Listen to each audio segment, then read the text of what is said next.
can you hear us?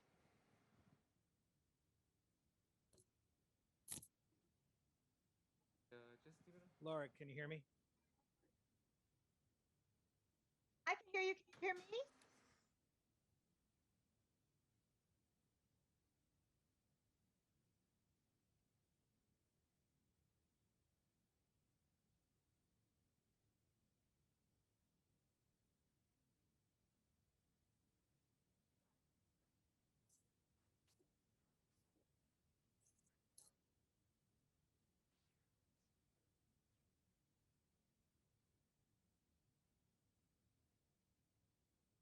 Laura, Steve, can you hear us?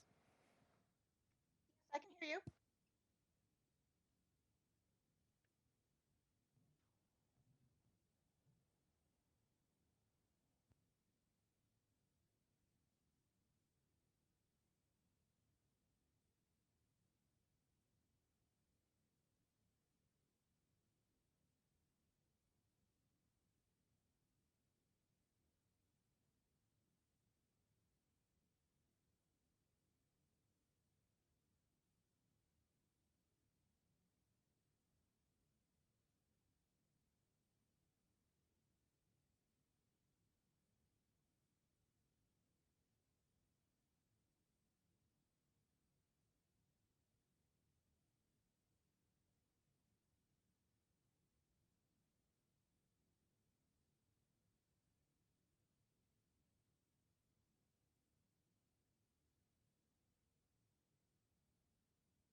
We're ready to start when you are. We're ready? I have a question. You ready to start? Yeah. This portion here, he's gonna start it, right?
KIT, do you have me up and running here?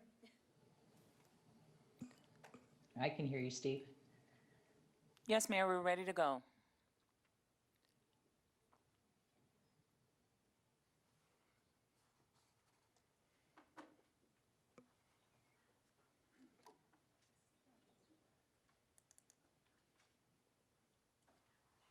Staff, are we up and running there? Can you hear me? Can hear you, but you can't see you.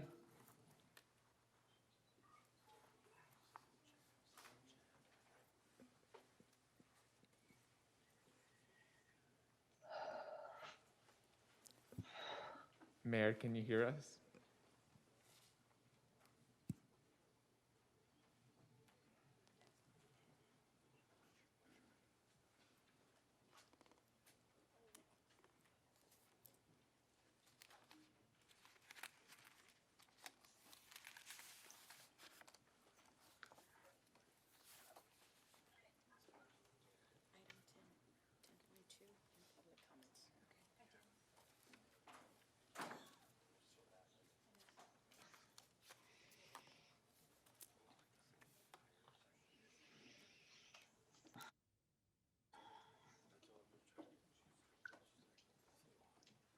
Mayor, can you hear us? Okay, we got the council chamber audio on. Mayor, we can hear you. Can you hear us? I can hear you. This is Laura Betancourt. Again, I'm just seeing the feed, but I'm not picking up anybody from council chambers. Can you hear me, Mayor? This is City Clerk. Hi, Shanae, I can hear you. Thank you. Councilmember Bishop, can you hear me? Thank you. Yes, I can. Thank you.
right, we'll go ahead and call the meeting to order. So let's have someone lead us in the pledge here. How about you, Mr. Alvarez? Would you lead us in the pledge, please? And then a moment of silence after you finish. Thank you so much. I pledge allegiance to the flag of the United States of America and to the republic for which it stands, one nation, under God, indivisible, with liberty and justice for all.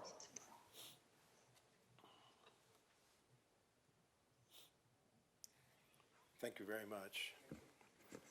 We did have the passing of a great citizen for the city of Palmdale who served on the Planning Commission in the era of 2001 to 2005, and then he was on the Redistricting Commission. He was an alternate public defender for many years at the courthouse. Avram Harris passed away on Tuesday, and so that moment of silence also includes him. But thank you. Roll call, please. Mayor Pro Tem, Vice Chair, Chair Pro Tem Loa, Here. council members, directors, members, commissioners, Carrillo, Here. Bishop, Here. Betancourt, Here. Commissioners Frogasons, Here. and Denny. Thank you, we have a quorum. Thank you very much. May we have a, Do we need to make a motion to excuse the mayor? I will, he can hear us? He can hear, but I guess he can't participate. He's showing up on the panelists at the moment. He's showing up in the panelist list. Mayor, can you hear us?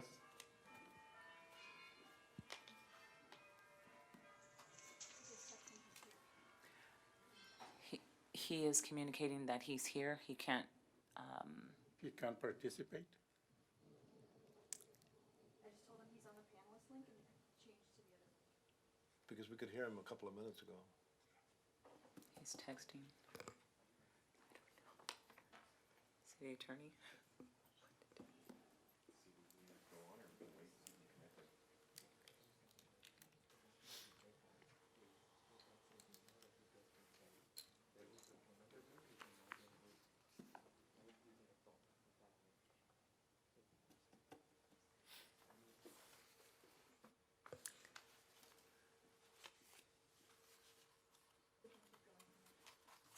He said what? We can keep going for now, he's gonna try it another way. Well, just to be safe, I'd like to make a motion to excuse the mayor in case he's not able to connect. Okay, second. All in favor? Aye. Aye. Any against? Okay, motion passes. Okay. All right, is there a motion for waiver of full reading of resolution and ordinances? So moved. Mr. Carrillo, moved. I'd like to make a motion too, to see if we can change the order of items 10.1 and 10.2. Is this the appropriate time to do that? I'd like to second that. It is, and I believe the item 10.2, we have a specific, let me check real quick. 10.2. For item 10.2, it was published as a 7:30 meeting time, so we need to take 10.2 at that time. We can work up to, on the agenda, up to it at this. Then Till 10.1, then my motion is that 10.1 be heard after 10.2. I second that motion. And the motion is to be heard at the time that's been stated, 7:30. Right, but if we get, we're not gonna get to 10.2, right? Is that the, We'll see. okay, Yeah. So we'll take it up at 7:30. okay. All right. Okay, is there a motion for waiver of full reading of resolutions and ordinances? So moved. So moved. I'll second. Mr. Carrillo, Mr. Bishop seconds. All in favor? Aye. Aye. Aye. Anyone opposed? All right.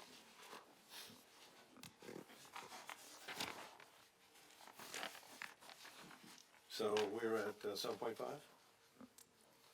Actually, the regular public comments, number Oh, 5. yes. You know, I've got to catch up with the script here. Okay. All right, so this is the time for public comments. So now is the time for public participation for any person wishing to speak to the city council on matters listed or not listed on the agenda. within the jurisdiction of the city council. If you're attending the meeting by phone, please press *9 to raise your hand. If attending by personal computer, please click the raise your hand button. Press *6 to unmute yourself, state your name, and begin speaking. Please note, there is a 3-minute limit imposed on each speaker. Do we have any speakers on the phone? Not at this time. Okay, none? And we have speakers here in the council chambers, okay? Yes. Mr. Eugene Hernandez. Mr. Hernandez?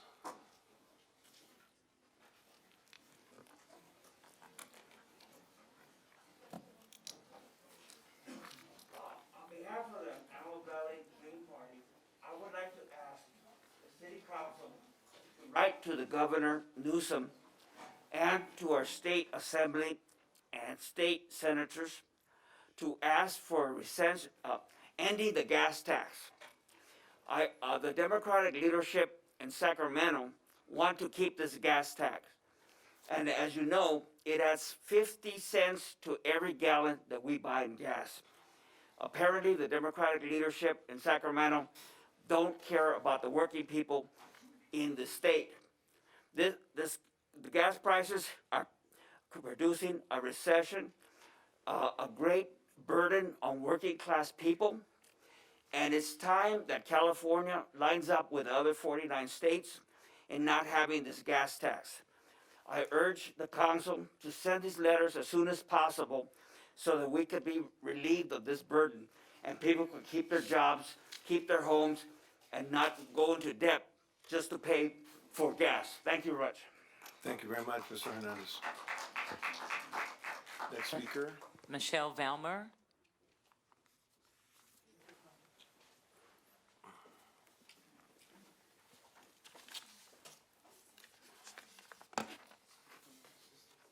Yes, Ms. Miller.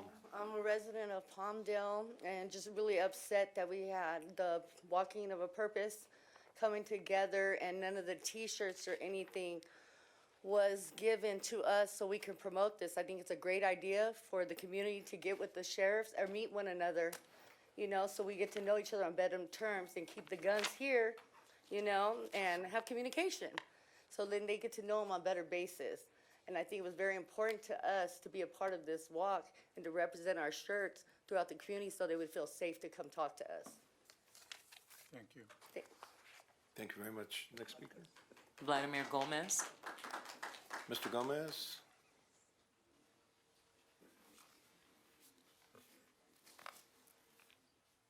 Good evening.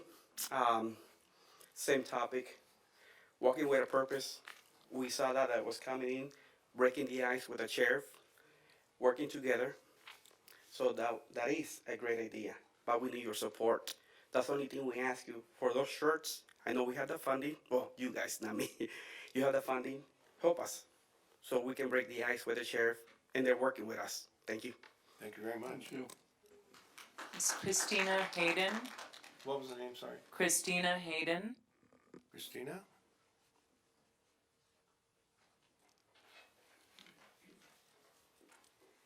Hi, my name is Christina Hayden. I'm a resident in Palmdale, and I'm here on behalf of the same for Walking with a Purpose. And I believe that would be a good opportunity for us to go out and walk with the shirts to reach out to the people so they'll be safe to walk with the people, you know, when the police are around. Okay. Thank you. Thank you. Thank you very much. Thank you for your comments. Nicole Teague. Teague. Cool.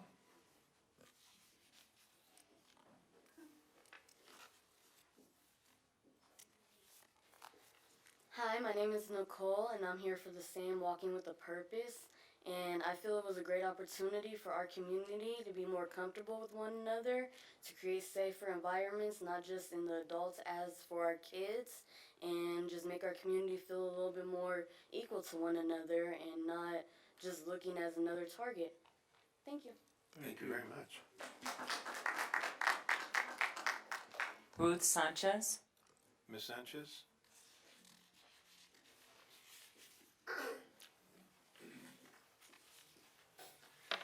Good evening, council members and Mayor. First of all, I want to say thank you to Councilwoman Betancourt for coming to our Volunteer Appreciation Day, and also to a project You Matter. And also to Councilmember Juan Carrillo for, after the night-long drive that you had, you still made it. And we were able to serve 295 families. That's over 700 individuals that were able to be served. So thank you. Back in December of last year, Lieutenant Bartlett and myself, we came and presented a Walking with a Purpose program, which brings Palmdale neighborhoods residents together along with the sheriff departments, and it gives the city an opportunity. This program will build healthy relationship between the community and the Los Angeles Sheriff Department. The presentation was well received by the city council, and even Mayor Halfbauer himself said that he would love to participate in the walks, and agree that we were going to receive those t-shirts because of this promise to help with the purchase of the program of the t-shirts.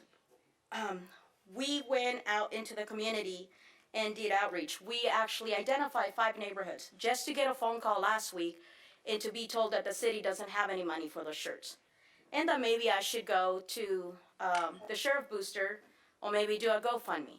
This is unacceptable. The city spends our tax money on anything they want. They have spent thousands of dollars on a structure that is placed at the Palmdale, at the Palmdale Auto Mall. They are going to go ahead and spend thousands of dollars and even millions on hiring another attorney so that they can prosecute misdemeanors. That's only going to put money on the attorneys that charge anywhere from $700 to $1,500 for one appearance, which is going to target Black and brown and low-income community. That money is better spent by giving it to organizations that are actually doing the work out in the community, to our sheriff department, that, for the sheriff that actually live in the city, but also participate in a lot of community activities, and for resources that are needed in the community. Once again, I have to go back out to the community and let them know that the city once again lied to us, and there is no money now all of a sudden. Stop spending our money on things that you want and start spending on things that we want and need. Second of all, with this being said, we want to make sure and let you all know that we do not want for you to hire another attorney. You guys never asked us if that's what the community wants. You guys just decided and spent, I don't know how many thousands of dollars already, but you guys cannot spend $5,000 on shirts. And, along this community, I'm sorry, I'm gonna go over my time. You guys can go ahead and turn my mic, no problem. Along with this, the community is in dire need of other resources. So once again, I ask the city council, stop lying to us. This walk is gonna happen even without the assistance of the city council and the city. Thank you. Thank you. Next speaker. Samantha Newman, I believe.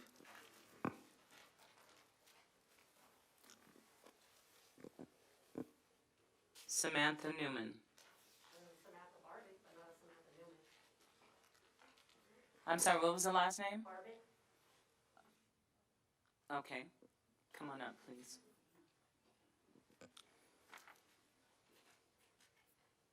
Good evening, council members, people that are present.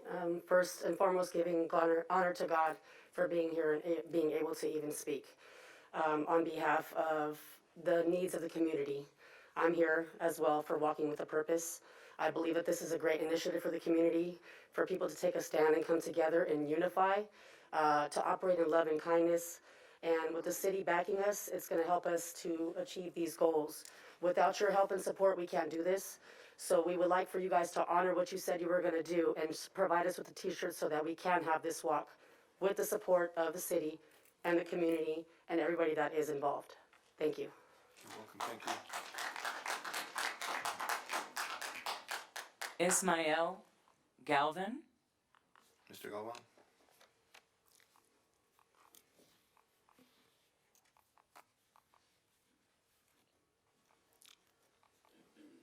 Good afternoon. I want to speak in Spanish. It doesn't matter. Okay. So, Estoy un poco molesto por lo que se están haciendo sobre que se pidieron unas camisetas, ya se habían aprobado para esas camisetas, lo cual no quiso la ciudad donarlas, lo cual pienso yo que por qué si tienen dinero para poner una estatua en un lugar donde no tiene que estar. Se pueden buscar otros lugares donde se pueden poner cosas para que la comunidad las pueda mirar también y las pueda apreciar. Yo soy un contribuyente también, como todos aquí, lo cual también pido que nos hagan saber la siguiente vez, por favor, qué es lo que van a hacer con el dinero de todos los contribuyentes de aquí, de esta bonita ciudad de Palmdale, que soy residente de aquí ya por muchos años también. Eso es lo que yo pido para esta comunidad de Palmdale. Gracias, Ismael, por sus comentarios. Gracias. Gracias. Marcos Alvarez? Can you guys kind of tell us what he was talking about? I'm sorry, what? Can you tell us what he was talking about? He's talking about the T-shirts that were not apparently supplied by the city, and he contrasted the fact that the city spent money on a statue, and why couldn't it spend money on this? So essentially, We do have an interpreter online. I'm kind of confused as to why they weren't interpreting for us. The online interpreter is to assist with those who raise their hands within the Zoom interpreter room. And we scheduled an interpreter to be here tonight. We are here, we're on standby, so. And they just arrived. okay. Okay, so if I need an interpreter, then I just raise my hand on the computer? Yes, ma'am. And we have an interpreter in the chambers here. Mr. Alvarez, good How evening. you doing? Mr. Mayor, Ms. Hopbar, Ms. Betancourt, I hope you're doing good and improving. Yes, I am, thank you. Everyone else in the council, thank you for giving me the time to speak. As the secretary stated, you guys stated that the interpreter is for online only, am I correct? And is available upon request. I'm suggesting right now that the gentleman who just spoke, if the interpreter could come in here and he can echo what he said so everyone here can understand exactly what he interpreted. And then I'll come up. Is that okay? City attorney? Well, I would appreciate that, yes. When there's the use of interpreter, time restrictions are eliminated or usually doubled, so it's allowable. Yes. I would like to know what the gentleman had to say. I will sit down now. Thank you. all right, Senor Galvan. So, Senor Galvan. Laura, he's interpreting for him right now. He's coming up to the mic Okay, again. thank you.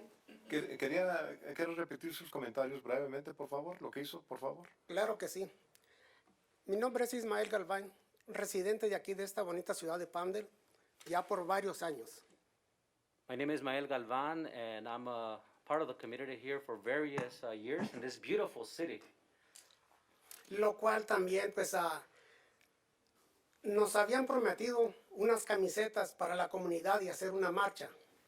They had promised us some shirts to put on and go on and perform a march.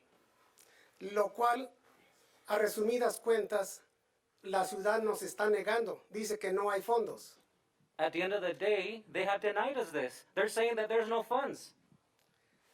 La razón no la sabemos, pero sí, ¿cómo es que pudieron poner una estatua en un lugar que no se merece? So, what are the reasons for that? They did not give us any reasons as to why there's no funds. But then, Sí. they raised up a statue, and they didn't tell. They did that in spite of no funds being available. En lo cual, yo también soy un contribuyente, igual que todos aquí en esta ciudad. Lo cual también no nos avisan o no nos hacen un meeting para darnos a saber. So my question is, as a consumer, as somebody that contributes equally in this city, why haven't there been any talks about a meeting, sitting down with us, and let's talk about this issue? Porque solamente a todos los contribuyentes de aquí de esta ciudad, igual que en otros lugares, nos buscan para el voto. ¿Por qué solamente en eso nos buscan? When it's time for elections, oh, they look for us. Hey, we need your votes, come on down. Todos los residentes de aquí de Palmdale necesitamos que también en otros momentos nos toman en cuenta para saber qué hacen con el fondo de toda la contribución de los residentes de Palmdale. All we are asking for you to do is take us in considerations, have these meetings, tell us this is what we're doing with the funds, this is how we're going to appropriate these funds, this is how we're going to use it, and these are the reasons why we are not able to fund these needs you have. For example, March. Muchas Communication. Ahorita a las 7:30 tenemos que tomar otro asunto. Le aprecio mucho su comentario. Muchísimas gracias por escucharme. Thank you so much for your time. Thank you. Council, Alvarez. I'm sorry, council, we need to take the redistricting item now, Correct. please. All right, so we're going to I move want to then say to 10. thank you for translating for me. I just want to make sure that the residents know that no matter what language you speak, I want to understand what you have to say. So I appreciate the translation, and for any of our residents that need a translator, whatever their language may be, always let the council know before the meeting, because we do want to hear what you have to say. Very good. So we're going to move the agenda to 10.1 as required by state statute. Do we have? Actually, we're gonna move to 10.2. Oh, 10.2? 10.1 and 10.2. 10.2 at this point in time for the public hearing. Okay, that's It's fine. published. I think 10.2 is up. I Yes. don't know if you can hear me or not. Yes, we can, Mayor, thank you. Are you taking over, Mayor? Well, go ahead, this is awkward because it's cutting in and out very badly. Okay. I'm relying on the public Wi-Fi here. Good evening, Mayor and Council. Before you this evening is a public hearing to review and consider several proposed five district draft maps provided by Compass Demographics. At the March 2, 2022 council meeting, council directed the interim city manager's office to contract with a new demographer to create several proposed maps indicating 5 districts and a rotating mayor. Compass Demographics was procured and secured and provided the 5 district maps that have been up on Draw Palmdale since Friday evening of last week. They have been publicized for your consideration as well as the communities, and I will open it up to discussion thereafter. All right, so we're going to open up for public comment at this point. Do we have any speakers on the phone or online? We have 2 with their hands raised. All right, go ahead, sir. Dave Bowman, feel free to unmute yourself. Am I being heard? Yes, sir. You got 3 minutes. Okay, well, what's really funny is that, there's not a whole lot of people that really know what's going on with this districting thing. And the reality is that this districting, especially the 5 districts, has come about as a result of actions by the city council itself. We had gone ahead and, when I say we, factions within the city had presented a map that was totally fair until the city council itself went ahead and politicized it, charging that we were discriminating against, politically discriminating was the term used. Well, the reality is that there was a city council member, Mr. Loa, who had actually gone ahead and charged that we had discriminated because we had placed 2 individuals in the same district. And that's what triggered the consideration of the 5th district. So on behalf of the people, Mr. Loa, I'd like to thank you very much for what the issue that you went ahead and you raised. Now what we really have to do is we really have to take a look, at how we go about dealing with the mayor's office. All 4 of you went ahead and you pieced up, as far as the mayor was concerned, to make sure that, we go ahead and we consider having the mayor move to a rotating basis. Now, personally, I don't think that, I do think. I think that maybe a year with each city council member is too long of a period of time. But what the people have to take into consideration is we have to go ahead and start thinking about making sure that nobody leaves any work behind. When you leave that mayor's desk, you're supposed to go ahead and leave a clean slate. And I believe that that's what we should be holding as a city council too after we move to a rotating mayor. I just hope that all of you guys keep your head in the game and realize what's going on here because, we're sitting right here in the middle of history. This is history for our people. And when I say our people, I'm talking about the people of color here in the Antelope Valley. For the first time, we're going to get representation. For the first time, we're going to have council people that are of equal authority and not subject to any political arm twisting that has possibly got had been done by the mayor himself. You know? So, oh yeah, wave your hands, brother, wave your hands, shut it off, that's good.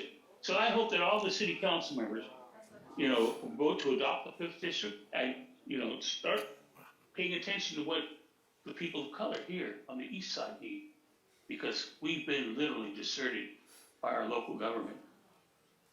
Okay, so that's all. Thank you, Mr. Bowman. Another speaker online or on the phone? Kevin Shankman, feel free to unmute yourself. Thank you, and thank you, members of the council. Rather than focus on the negative and sort of the bumps in the road that it took to get here, I just want to say that I want to focus on the positive and say that it's good and that we're talking about 5 district maps at this point. It needs to be done quickly at this point, but I'm proud of this council for having taken that step, that initial step. The maps developed by David Ely of 5 districts all seem good. I believe in each instance you have three Latino majority districts and 1 district that is somewhere in the 49-50% range Latino. So that's also excellent. Those districts should give the Latino community, the growing Latino community, an excellent opportunity to elect candidates of their choice. I do want to address something that was raised by one or more of the city attorneys at a previous meeting, and that is the timing here.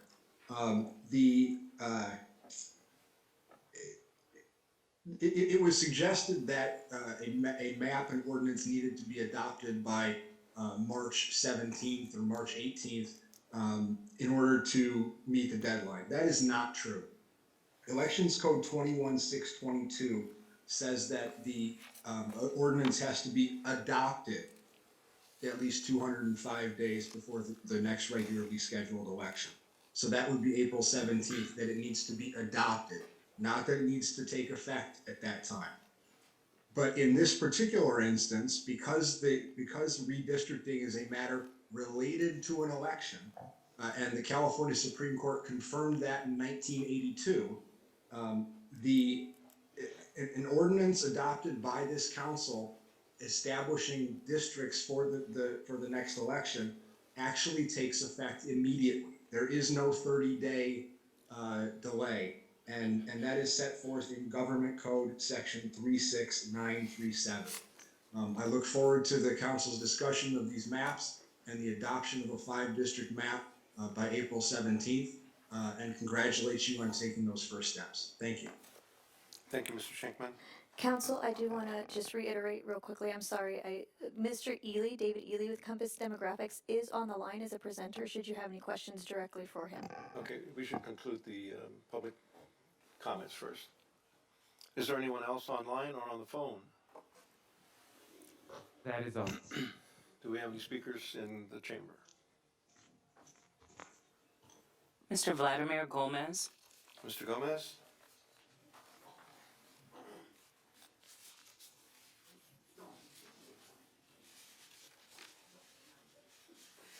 Good evening.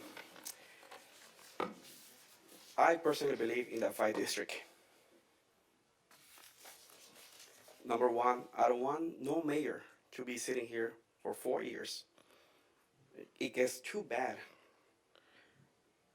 And also we need representation equally.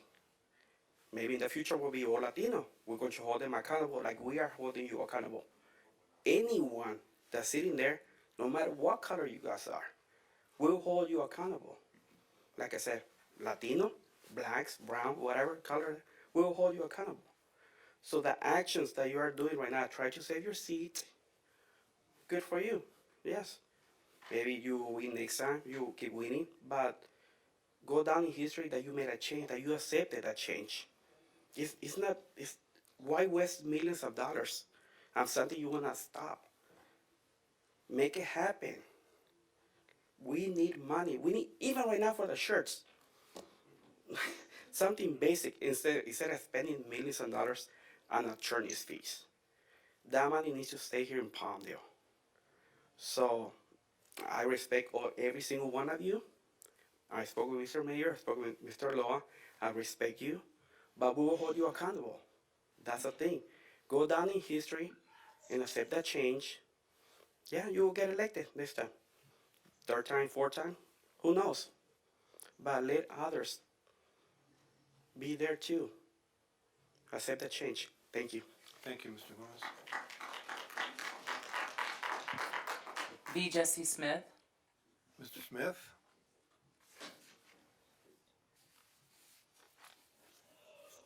And Mr. Smith is one of our planning commissioners. Thank you so much for being here. It's an honor to be here. Mr. Mayor, members of the City Council, City Clerk, and all who are present. V. Jesse Smith, been a longtime resident of the City of Palmdale. Come to this council tonight to appeal to you to approve and to support a 5-district map. I think it's critical and it's important. There was a quite battle just to get districts in this city, and I certainly have firsthand knowledge of it. The purpose of that was to allow our community to have the leadership reflect the diversity of our community. And so I think 5 districts is something new. I know it's something that folks are not prepared for, but I think we need change in our community. So I would encourage you to definitely adopt a 5-district map. I am joining a coalition. I represent tonight the Antelope Valley Coalition for Justice, Antelope Valley Coalition for Change, along with Alvin. I know we submitted a map tonight for review as well. That should not be one to uphold or to stop you from deciding on how to move forward.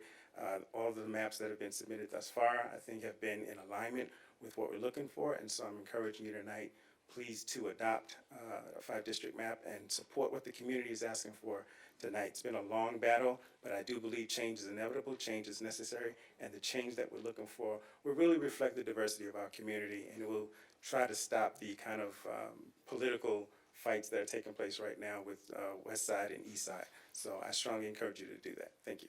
Thank you, Mr. Smith. Jason Zink. Mr. Zink? I'll turn up the mic. Oh. All right, I've been going to city council meetings probably for over 30 years, following them, high school meetings, school board, water board, everything, county board of supervisors meetings. As Paul Harvey used to say, now for the rest of the story. This is what's really going on. It's a power grab by the mayor of Lancaster. This is what this is about. This is about making 5 districts, weakening the power of Palmdale, taking the power of a mayor away from Palmdale. So he is a prominent voice in Antelope Valley. This is what this is all about. I'll show you examples. Shakeman, right? He's an attorney, right? Who backed Shakeman? RX Paris, right? In the lawsuit against the city of Palmdale. Who's backing him now? Okay, now let's go. Who was the assistant city manager of Lancaster? Our acting city manager now. Who is the economic development director in Lancaster? Our economic development person now. Who controls the city of Palmdale's prime industrial land? The ex-city manager of Lancaster. Who gave contributions to council members sitting on this council? And the vice mayor of Lancaster, right? Of course. Which is unethical. Can't raise money in your own district. What's that tell you about that you have to go to the next city to get money to run for office? That's what's going on. I could understand, this is a good idea, it's a kumbaya. You know, if we were in Pasadena, we were 99% built out, and we had to worry about little things like the Rose Parade or something like that.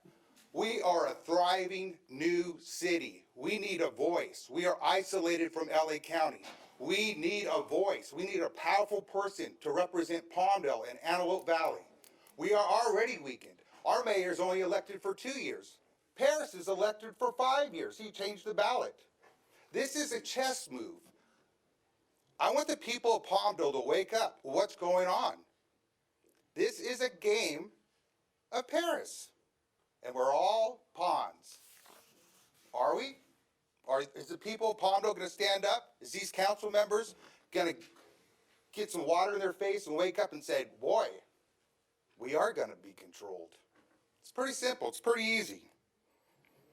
So I am 100% against this until, till Paris resigns. But then we got his other people that are also, when he goes to his beachfront house, he still got other people in Lancaster, right? Do you want to be controlled by an elitist? Or do we want to be self-controlled in Palmdale and have a voice for our citizens? Thank you, Mr. Thank Zink. you. Michelle Valmer. Ms. Belmer?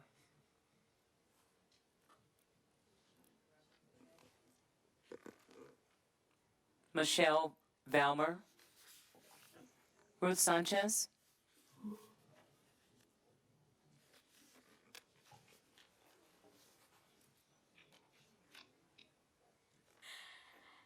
Thank you, City Council member. I just want to say, stop using excuses and don't use our submission of our map as an excuse not to go ahead and go with a 5-district map. You guys already screwed us up when we already submitted a 4-district map, and because it was inconvenient for 2 Republican city council members that they were going to sit in the same district to run. Don't do it again. Let's go ahead and move forward. And obviously, we know that we're not represented 100%. It doesn't matter. Yeah, we do have 2 Latinos city council members sitting there, but we know that we're not being represented. So we can go ahead and stop lying and saying I'm a Chicano and I can go ahead and represent. We're not represented. And we see that. We lost our city manager and we seen some of the consequences.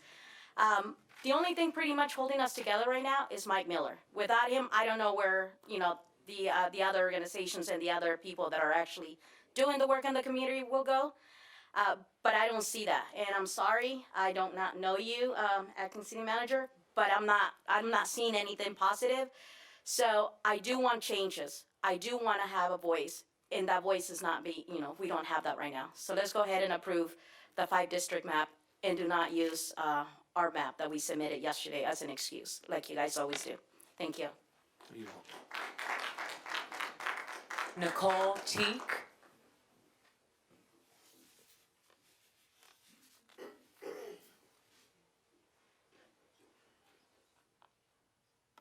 State your name again, please. Nicole Teague. Oh, thank you. You're welcome. All we're asking is just for a little bit of equality. Just not so much of the same routines we've seen over the few years, and just see a little bit different. Seeing different people that can relate to our community, relate to our streets, and relate to our people out here. And that's really just about it. Thank you very much. Miss Maria Maynella. Maria? Thank you.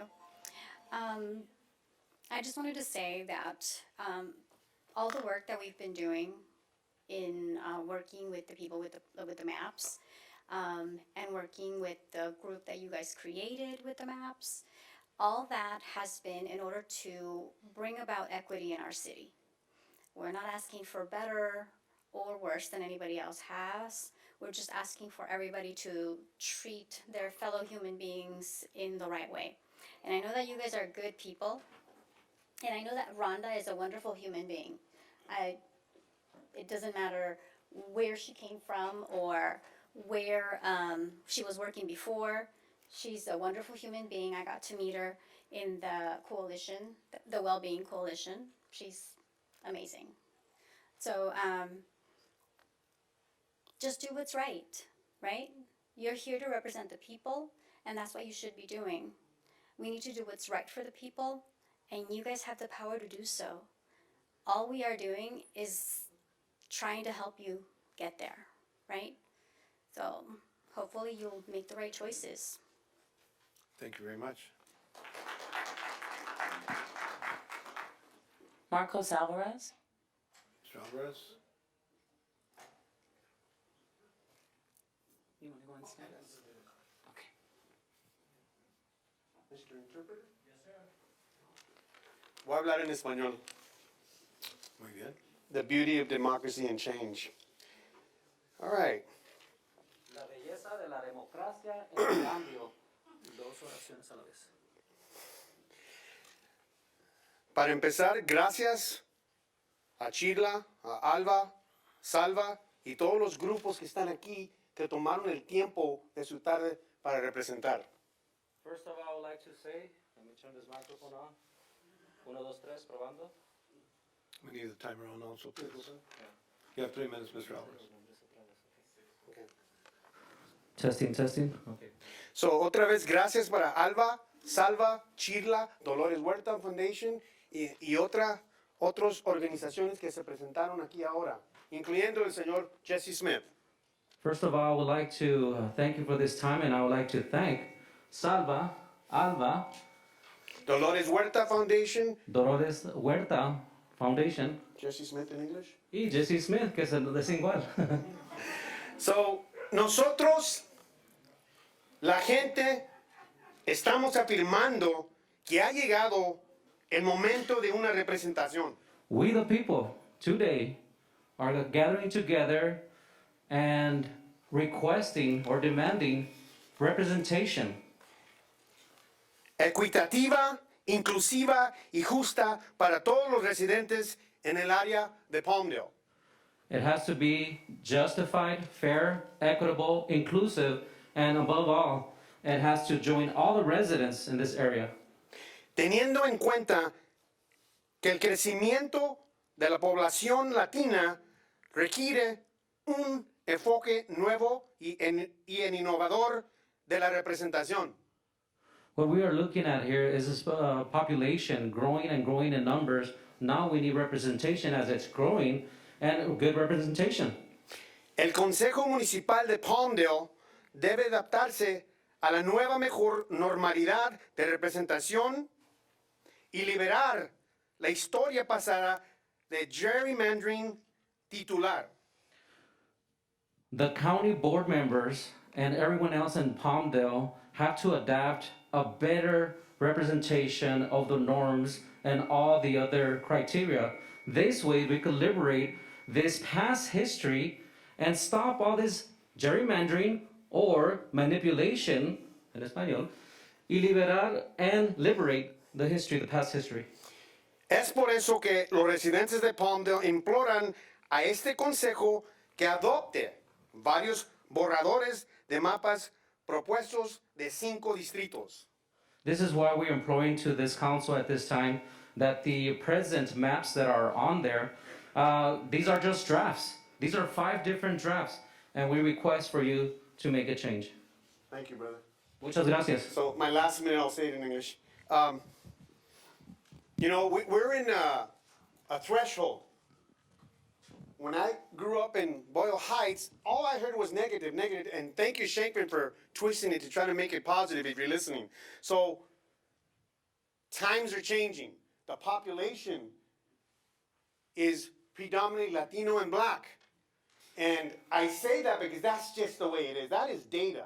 And all decisions are made on data in the interest of all inclusivity. Because Palmdale and Lancaster have had a dark history on division. We can't deny that. So that you're in a position where you can change that. Not just for self-interest, but to improve and be part of the innovation of the culture of Antelope Valley. So please adopt 5 districts immediately. Thank you. Thank you, Mr. Alvarez.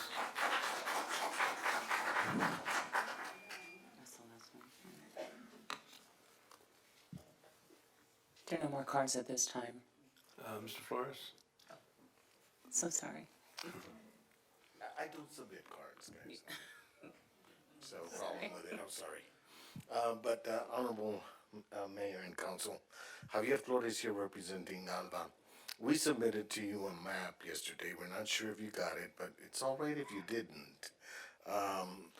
And that map was submitted on behalf of Alba, the Alianza Latina del Valle de Antelope, a coalition with about 15 different organizations represented. But it also included a coalition comprised of African American leadership. We took a lot of time and effort to prepare that map. That map looks very much like one of David Ely's maps that's already been submitted to you, one of the 5. We've been hearing that you may use today the excuse that because we submitted a map, you need to take it into consideration, and that may cause a delay in the process. We're here to tell you that we wish for no delay. Our map is not that different from one that's already been submitted by David Ely. All of the 5 maps that have been submitted by David Ely are passable. We would have no problem with any of them. They're all good, but some are better than others.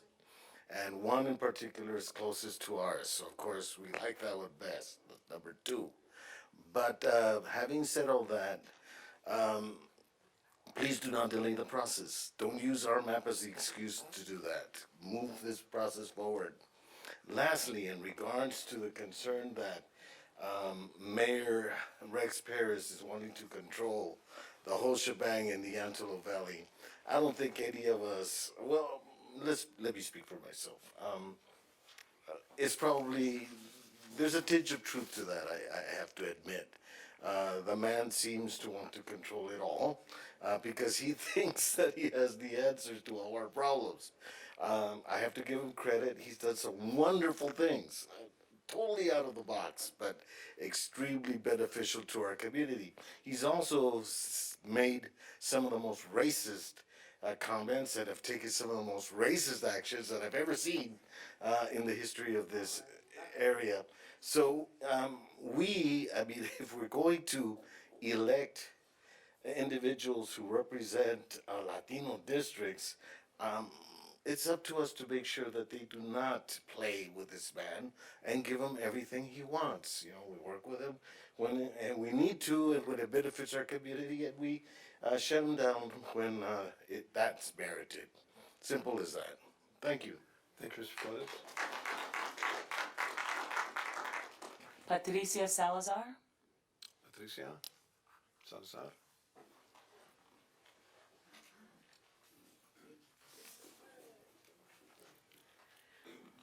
¿Puedo usar el traductor, por favor? Claro, Gracias.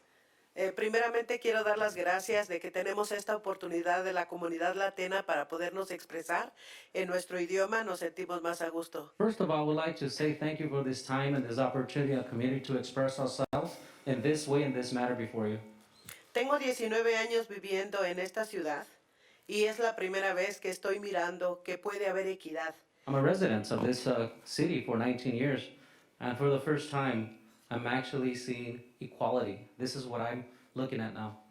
Y me refiero a esa equidad del voto porque queremos la representación pareja, ¿verdad? En toda la ciudad, con todos los 5 distritos que pedimos. When I say equality, I mean in the sense of voting, in a sense that you could actually make a difference for this to be fairness for the first time.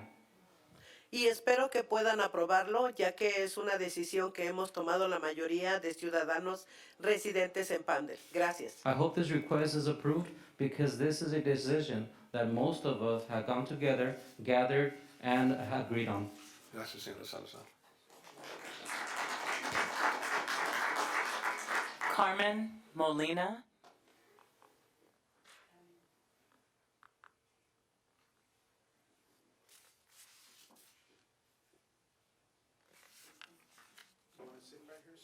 I think I'm doing my 10,000 steps. Okay.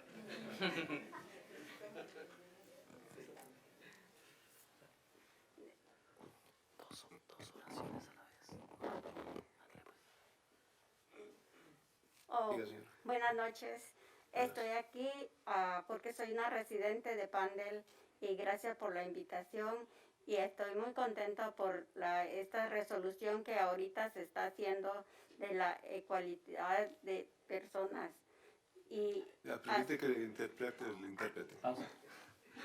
First of all, I would like to say good evening to everyone here before me, and thank you for this opportunity to talk about this topic in regards to this topic that we're talking about today. Igualdad de Equality. Igualdad. de igualdad. Siga, señora. Ok. Gracias. A Thank you usted. so much. Nancy? Who is it? Nancy? Nancy? Nancy? Okay. Buenas tardes, mi nombre es Nancy. Soy residente de aquí, de esta ciudad de Palmdale. Good evening. This is Nancy, and I'm also a resident here in Palmdale. Para mí sería muy oportuno que sea equitativo, ¿verdad? Que en estos 5 distritos que se vaya a tomar en cuenta. It's very fortuitous for me to be a witness to this, keeping in consideration all this mapping process that is coming about. Tengo 12 años viviendo en esta ciudad y yo he visto la diferencia del East con el West. Es hora de que no existan diferencias. I've been living here for 12 years, and I have been a witness to the difference between East and West. It is time for change. Somos hispanos, somos latinos, somos gente, al igual que todos estamos en esta ciudad, tenemos que tener representación, We're ¿verdad? Hispanic, we're Latinos, above all, we are just people. We need representation in this city. Gracias. Thank you, sir. Gracias a usted. Mariana Urbacava?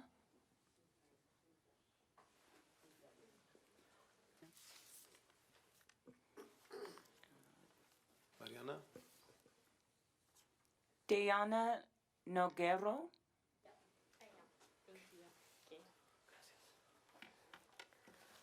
Buenas noches. Buenas. Buenas noches. Buenas Good noches evening. a todos los presentes. And everyone here present today. ¿Cuál es su nombre, por favor? Dayana Noguera. Dayana Noguera. Como residente estamos a favor que se tome en cuenta As a resident of this city of Palmdale, we would like for you to take an account que el distrito que estamos en cuenta que se tome en cuenta el distrito to keep in mind and an account this district before us recomendado por Alba. that is being recommended by ALBA, ALBA. De no ser así que se ha tomado. And De no ser así que se ha tomado. so if it is not taken in consideration, A 5 distritos these are 5 districts en donde exista inclusión in which inclusion is also present, de acuerdo a la población que habita en la ciudad. and this is according to the population who are inhabiting this city. Thank you. Muchas gracias. Gracias. Felix Menendez?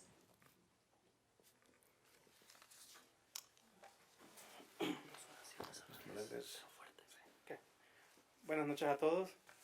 Good evening, everyone. Mi nombre es Félix Menéndez, residente de la ciudad de Palmdale. My name is Felix Melendez, and I am a resident of Palmdale for 17 años. 17 years. Y durante ese tiempo he visto que la comunidad latina siempre hemos sido excluidos de muchos programas. So throughout the years that I've been living here, I could see how the Hispanic community, Latin, has been marginated and excluded from certain things. Es por eso de que estamos aquí apoyando para que sean 5 distritos y haya más inclusividad a favor de la comunidad latina. So this is why we're joining together, and this way, it could be equitable. These 5 districts to be joined and be represented. Creemos que ya es tiempo, la población es 53-58% latina y siendo así no tenemos la representación adecuada como otras ciudades que ya tienen más representación latina y programas a favor de la comunidad. We are 53 or 58% between that percentage of Latinos and Hispanics, with not enough representation or no representation at all. When you compare us to other cities with a lesser percentage of Latinos, they have representation. So it is time for us to have this valuable representation. Deseamos de que hoy sea la última reunión, ¿verdad?, de este tema, porque ya han pasado varias reuniones y siempre se va dando largas y nosotros ya necesitamos una respuesta. I hope this is the only meeting we need and the last one, so we could see some change. I mean, there's been several meetings and we have not seen any change. So this is what I would like to see. Gracias. Thank you.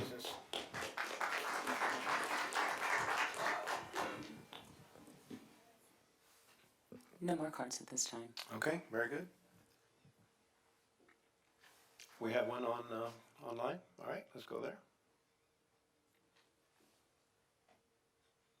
Oscar, feel free to unmute yourself. ¿Sí me pueden escuchar? Sí, sí, lo escuchamos. ¿Puedo ocupar el traductor, por favor? Con mucho gusto. Claro que sí. Gracias. Mi nombre es Oscar y estoy apoyando el mapa para los 5 distritos. My name is Oscar and I'm supporting these maps for the 5 district. Dos oraciones a la vez. Go ahead. Porque es importante en estos momentos que el Consejo Municipal entienda de que es momento de recibir cambios en la ciudad.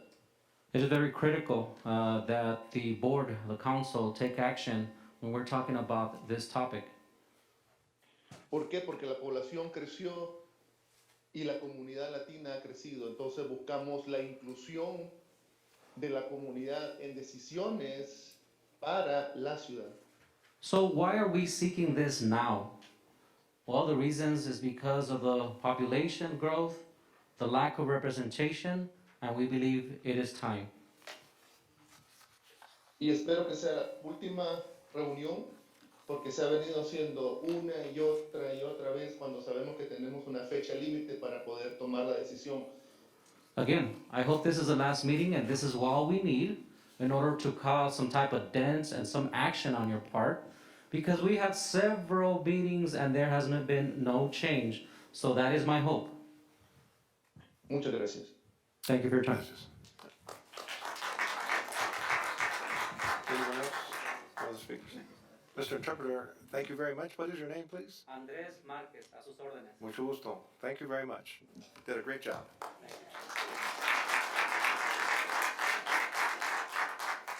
All right, so we are at 10.2. We have had various speakers, both online and in person. Is there a motion to close the public hearing? Motion to close the public hearing. Is there a second? All right.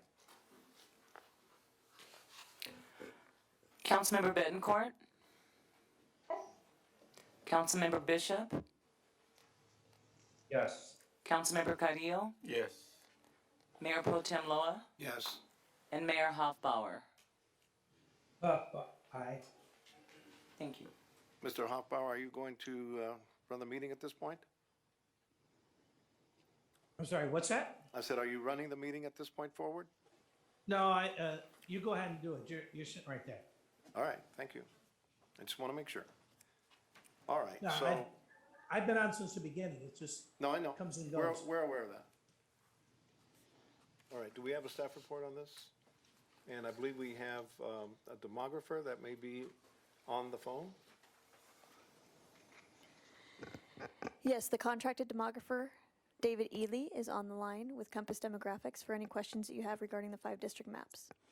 The motion before you, or the action before you tonight, is to discuss the matter and then direct staff back to take the appropriate action as you are desirous. All right. Sir, do you have any comments to make on the maps that you have that you have drawn and delivered to the city? Yeah, I would say you might look at these maps and say that there's a good deal of similarity between all 5 of them, and a lot of that is driven by the criteria that are written into the Fair Maps Act, where the districts need to represent whole communities as much as possible. The boundaries need to be very recognizable, and the districts should not be bypassing populations to pick up another population elsewhere unless it is in the service of communities of interest. And so the way that the city of Palmdale is constructed, in order to have compact districts that don't split apart communities of interest, you pretty much have to have one district that's in the northwest of the city, one district that's in the central part of the city, along the 14 and Sierra Highway and the communities adjacent to it, and then 3 districts in the eastern portion of the city. And so these different variations are showing different orientations possible of organizing those 3 districts using very recognizable boundaries and as compact of shapes as possible, in ways that I think would, any of them would respect the communities that are there. Different preferences might be there. Obviously, I'm not a resident of that area, so I don't have a great deal of expertise. I have studied Palmdale a fair bit, and I have read all of the public comment and looked at all of the maps that were drawn in the earlier part of the process. I've tried to include all of that in creating these maps. So if you have any questions about any particular ones or anything like that, I'd be happy to answer them. Mr. Hoffbar, do you have any questions? I don't have any questions. When you're ready to move your way down the dais, I'll have some comments. So, All right. Ms. Betancourt, any questions? Not at this moment. We'll have some probably in a few minutes. All right. Mr. Bishop, any questions? No questions. I'll wait to comment. Mr. Carrillo? Question for Mr. Eli.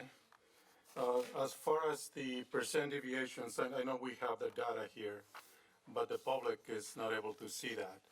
Are we within the 10% that is maximum? Which one of the 5 is the closest in population, and what's that percent deviation? They're all well within 10%. I don't recall at the moment which one has the smallest deviation, but I believe that none of them has a total deviation that's beyond about 4%. Okay.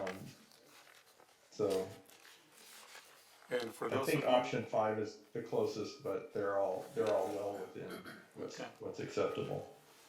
and for the audience to know what that means, the districts have to have approximately the same number of population, and there is a mathematical system that is used to make sure that there is what they call a deviation. And that's the reason I wanted you to know that those maps, the 5 maps that are being presented, have to have the most approximate total population equally distributed between the 5 maps. Thank you. All right. I don't have any questions. Thank you very much for your presentation and for the drawing of the maps. Mr. Beck, is there going to be a motion tonight? Is that what's going to be entertained, or how are we handling this tonight? If the council directs a map back, they would essentially take a motion to direct, if they choose one of these maps, direct staff to return with an ordinance to the effect of the map chosen, and it would include multiple ordinances as well to amend the municipal code at 2.08.010 and 2.08.020 regarding the appointment and selection of the mayor, which would be subsequent to the adoption of one of these maps. So, first and foremost, I want to thank our acting city manager for putting so much work into this process. If you recall at the last council meeting, which was 2 weeks ago, we gave direction that the city manager's office takes on this task. It's been a monumental amount of work that she's done, and I want to thank you for taking that and being able to provide this to the public. Thank you very much. The interpreter, some of you might not fully understand English. I want to speak in Spanish first. Can you come up here and translate for me?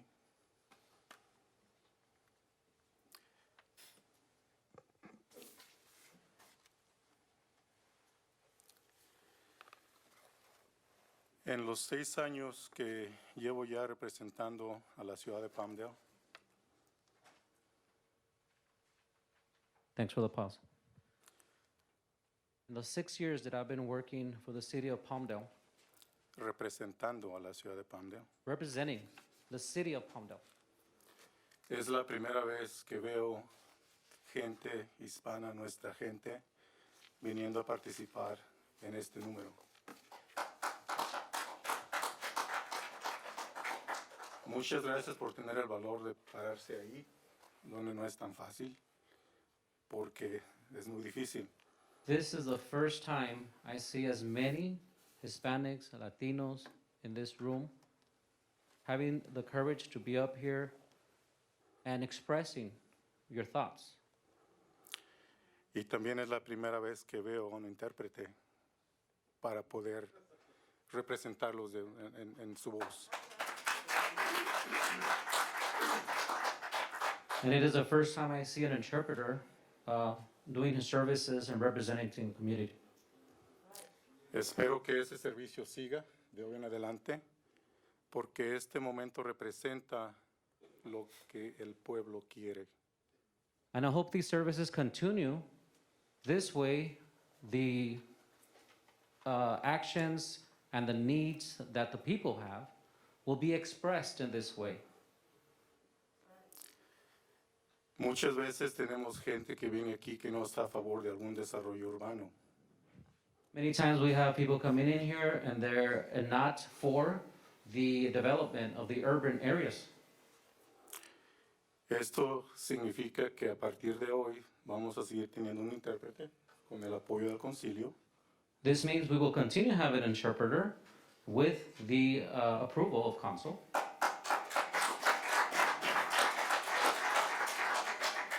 Yo fui electo para representar a la ciudad de Palmdale, I was elected by you to be a representative of Palmdale, específicamente al Distrito 4, que es el este de Palmdale. particularly District 4 from Palmdale. Y Detengan sí, sus aplausos. esto es un momento histórico porque yo fui electo para representar lo que el pueblo pide. It was a historic election because I'm here to represent what the people are expressing their needs of.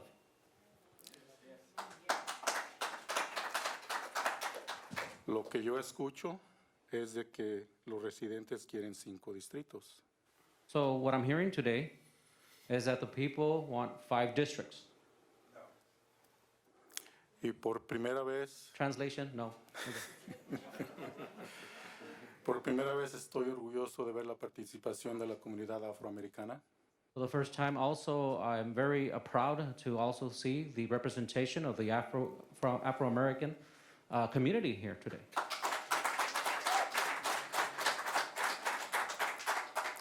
Y es momento de que este concilio represente también a la comunidad afroamericana. So it is time for this council to represent the Afro-American community as well.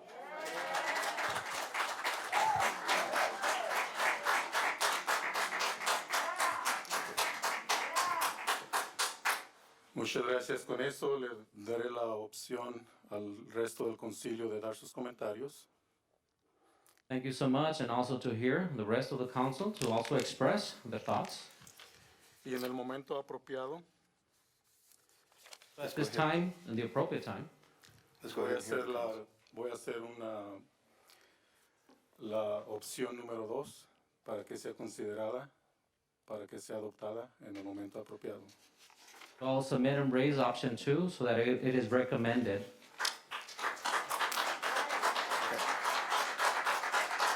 All right, thank you, thank you.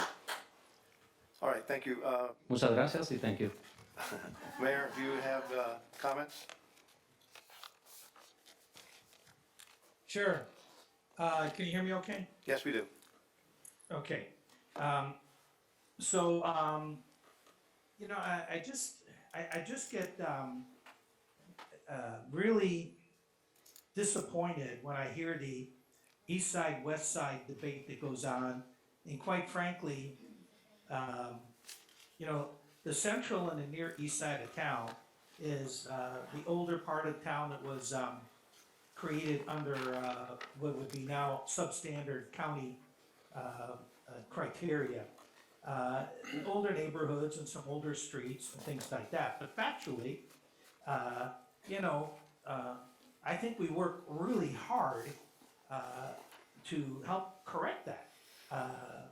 I remember at the previous capital improvement, having torn the map in half, and it only changed the budget by less than 20%. So the majority of that budget does in fact go over there.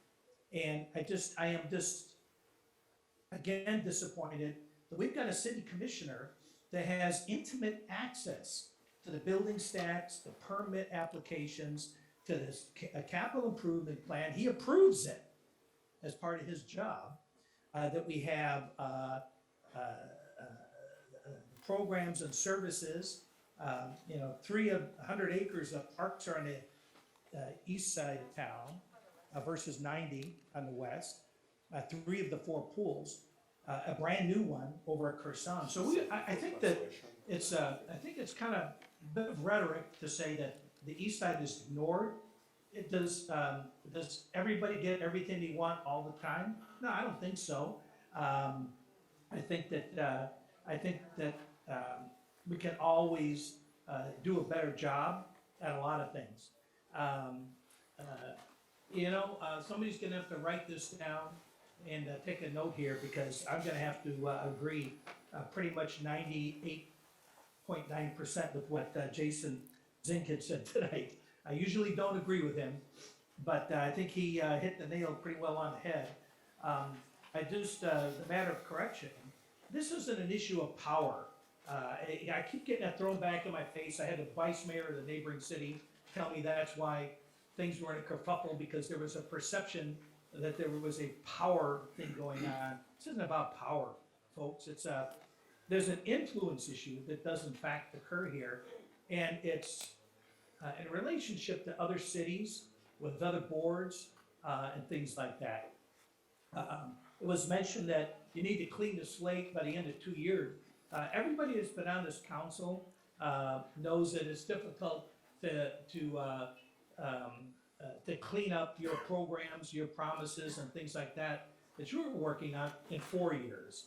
And it's also difficult when you're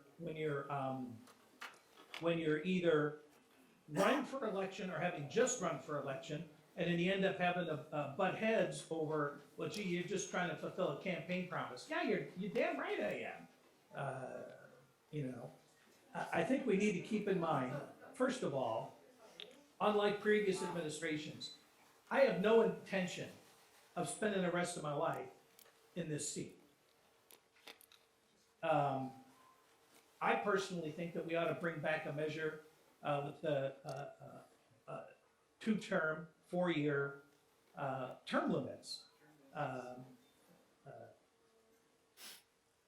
That would really help move some new blood in and new blood out. Quite frankly, with the existing system, if some of the folks that are looking for some change here, you've got the ability to make change in November. You've got the ability to gain a full 3/5 council majority and run the show in November. So I think that, several years ago, we've had people coming into the meetings on other issues, banging on our city charter, telling us that we need to respect what the voters voted for.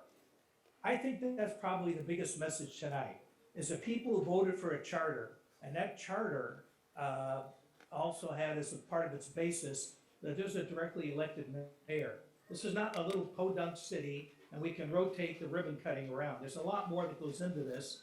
I've been having meetings back here in DC all week with relationships that I've been working on for a long time. I'm not saying that to brag, I'm just telling you that that's what this entails. So I think if you're really sincere and you think that the majority of the voters would support removing a directly elected mayor in one city here in the Antelope Valley, I would suggest that you put your money where your mouth is and bring it up as a charter amendment and instill that in the city charter in November. I think that'd be the best thing at this point, so, thank you. Thank you, Mayor. You got one clap there. All right. Let's keep the meeting moving. Ms. Betancourt, do you have any comments on this issue?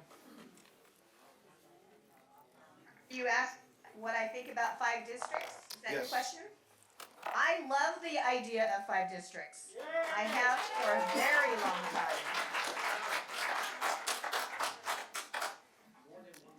I think that it will help bring balance. I think that it will keep all of the council people involved and informed on topics that right now maybe we don't have access to information on certain topics because we don't sit in the mayor's role. I think this is one of the best things that we can do for Palmdale. And I disagree with Jason Zink when he talks about a power play, because there's been times where people have accused the mayor's position of being bought by Lancaster. So which is it? Either it is or it isn't a position that's bought and paid for by Lancaster. There's a lot of questions and comments about that people bring up all the time. I think that if you have a rotating mayor, it's less likely to be corrupted by influences from outside of our city, because everybody gets a chance to be a mayor. And that's pretty much all I have to say. Very good. For the record, our We do need- financial we do forms have are a- a matter of record, and so he's constantly put money into somebody else's campaigns, not mine. All right. All right, so, Mr. Bishop, do you have any comments? Yeah, I just want to thank everyone for coming out to speak tonight. I appreciate people taking time out of their busy schedules to let us know their thoughts and their feelings on the city. I think that's really important that we have the community engagement. And this is something I've been putting a lot of thought and research into since this discussion or topic came about. So just a little of the research I've done over the past weeks is one thing. I've just kind of looked into other cities that have done this and their experiences and which cities do it and which cities don't. And to be brief, I'd say just I'm looking at some numbers local to us. LA County has 88 cities or municipalities in the county, and over 60 of them operate with a rotating mayor and with 5 districts. And that's including our neighbors to the south, which would be Santa Clarita, which I have a great deal of respect for Santa Clarita because I think they're an impressive city and they've got good businesses they were able to attract, and they were able to do really, really good things over the last 20 years while their city boomed. And I think that's in store for us as long as we play our cards right and we're ready and willing to step up to the plate when called, when these businesses come as a city. So I like the idea of having a directly selected mayor. I think it comes with a lot of benefits, but I think when you start talking about shared responsibility, equal representation, accountability and stuff like that, I think that tends to play more of an important role when it comes to looking at it for me. It's not about power or a power grab or anything like that. It's about the responsibility and the representation and making sure that we work together as a council for the better of the people, for the citizens of our city.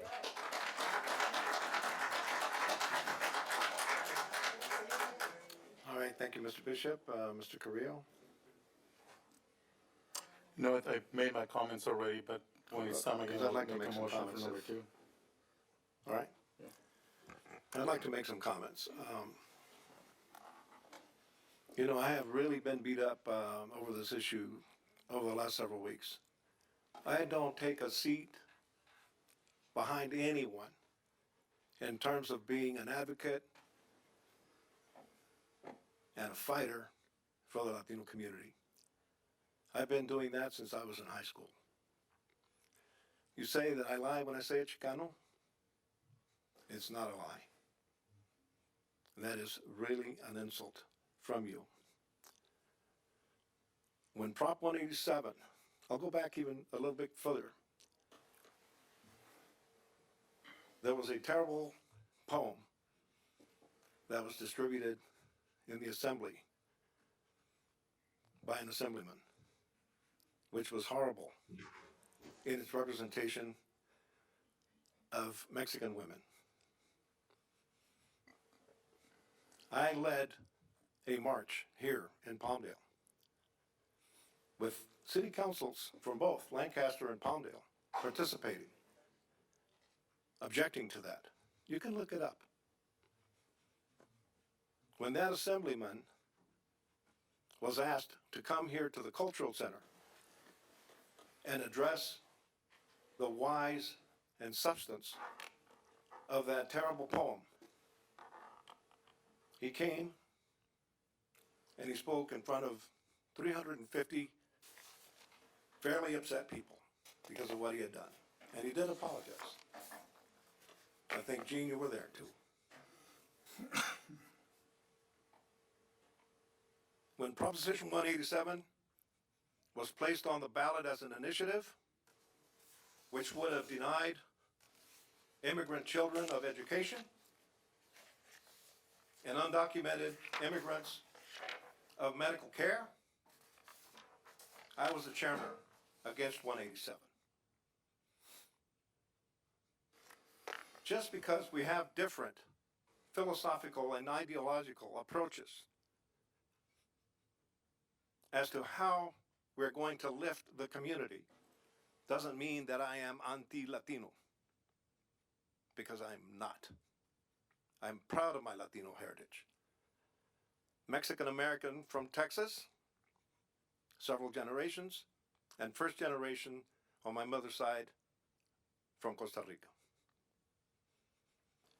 So I take great exception at the things that have been lobbed at me during the last several weeks.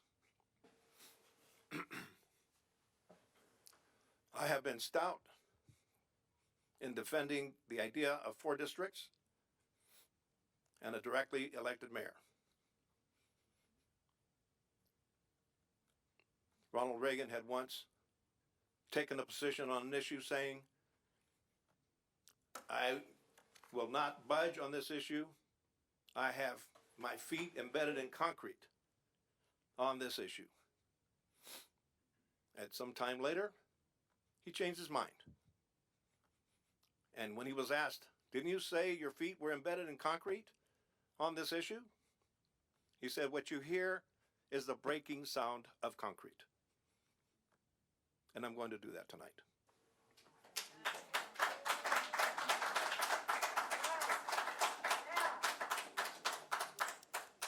We've had a long history in the city of Palmdale. I believe we've made great progress. More progress has to be made.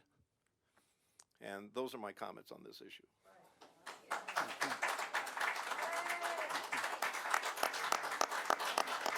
Well, I would like to see us then, I would like to make a motion that we, with all due haste, prepare a ballot measure as a council initiated initiative to place the issue on the next general election for the city of Palmdale. Okay, there's a motion on the floor. Is there a second?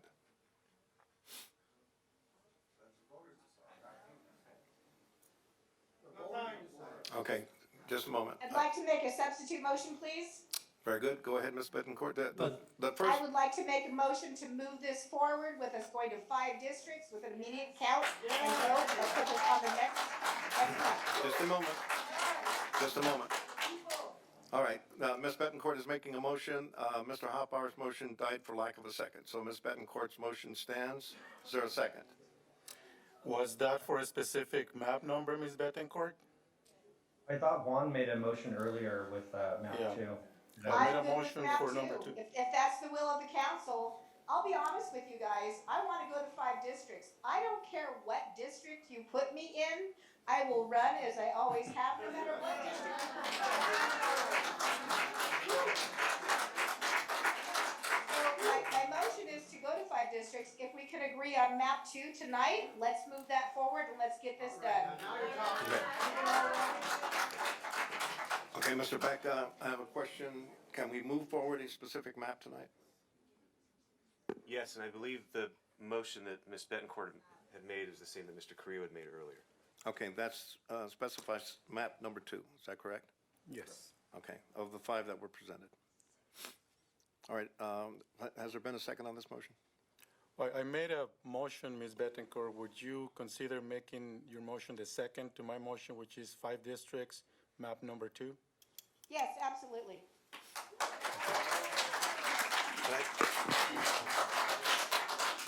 So in doing that and changing to the 5 districts, the mayor position will change. Like I discussed, there'll be some changes to the municipal code. If you could include in your motion whether the mayoral term will be 2 years or 4 years, so it's a fully encompassed motion, ordinance rather. I did not understand that correctly. You want me to add I something to? believe that we want to go to a rotational mayor, Yes. so Yes. that it will be 1 year each at the will of the council. I would add that to the motion, yes. All right, is that, is that included in the same motion? I added to my original motion that the mayor should be a rotating mayorship for the council, at the will of the council. And that's what And I you. second that. For 1 year. Okay. For 1 year, for 1 year, yes.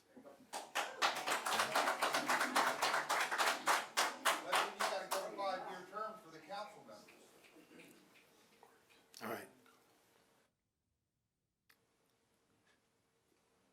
I have, Mr. Beck, then the rotation of elections. The current council members run in the presidential election, and, I mean, not the ones that are running right now run in the gubernatorial election, and districts 1 and 2 run in the presidential election. And I would ask that District 5. Well, I think if you're changing all the districts around, you gotta put everybody up.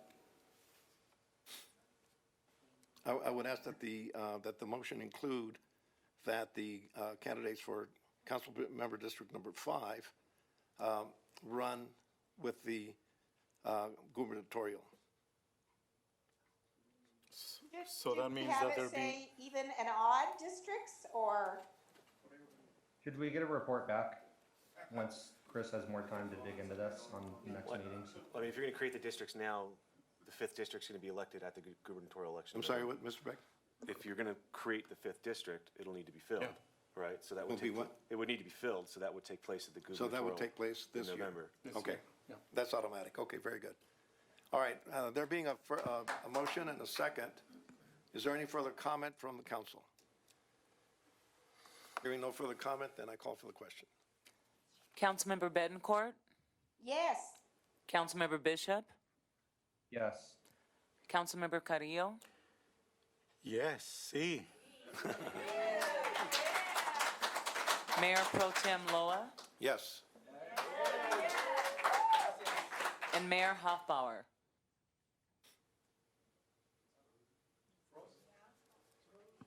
Hoffbauer, no. Motion carries. Moving back. The motion passes, all right. Do we take up 10.1 now? Back to public comment unless you move it. I'm sorry, Mr. Beck, what did you say? Just, please.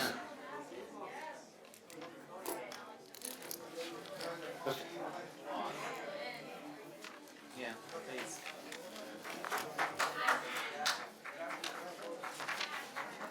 All right. You wanna take a break? What? Be advised that, my time is limited. I have Yeah, to let's get up at let's take a 4:30 break. for a meeting. Sí. Sí. A ver cuándo lo haces. All right, Mr. Loa, did you hear that?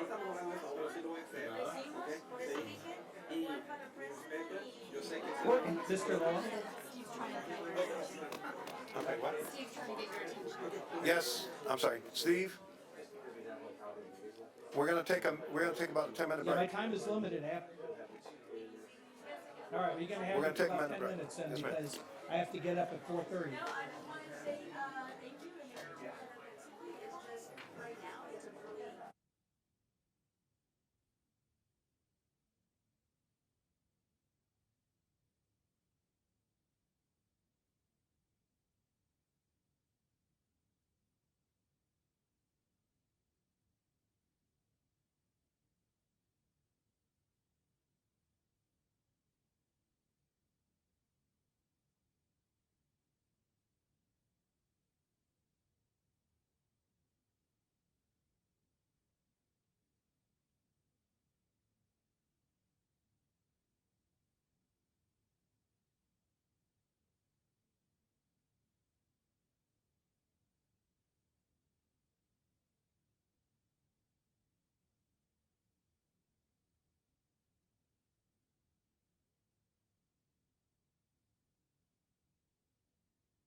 All right, do we have everybody back?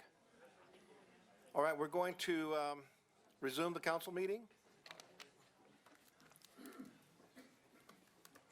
And I would, in light of the vote that was just taken a few minutes ago on 10.2, I would entertain a motion to remove 10.1 from the agenda tonight. So I'll moved. second that. All right, Mr. Carrillo makes the motion. Ms. Betancourt seconds. Any discussion? Call for the question. Councilmember Betancourt, Yes? Councilmember Bishop, Yes. Councilmember Carrillo, Yes. Mayor Pro Tem Loa, Yes. and Mayor Hoffbauer. Hoffbauer, no? Thank you. All right. So we're going to return to item number 5 of the agenda tonight. That's public comment. Do we Okay, have any further? Yeah, Mr. Loa, real quickly. Yes, I've sir. asked the staff to inquire as to the source of the information on his T-shirt issue. I went back through my emails. I've got no correspondence on that matter. And I don't know who, if someone on the staff may have made that representation or something. We had an individual said that they were promised money, and my recollection is that group got over around $85,000, and maybe that was supposed to go towards programs like this. I don't know, but I never had any discussion with anybody, so someone is either mistaken or, for whatever reason, I know that it's an unpopular position, but maybe someone hasn't intended. So, but I have no idea. I don't necessarily have a problem with us helping somebody out with something like that, and but I just I had to set that straight before I had to sign off this evening, because I have to be up in a few hours. I'm 3 hours ahead of you guys back here. Okay.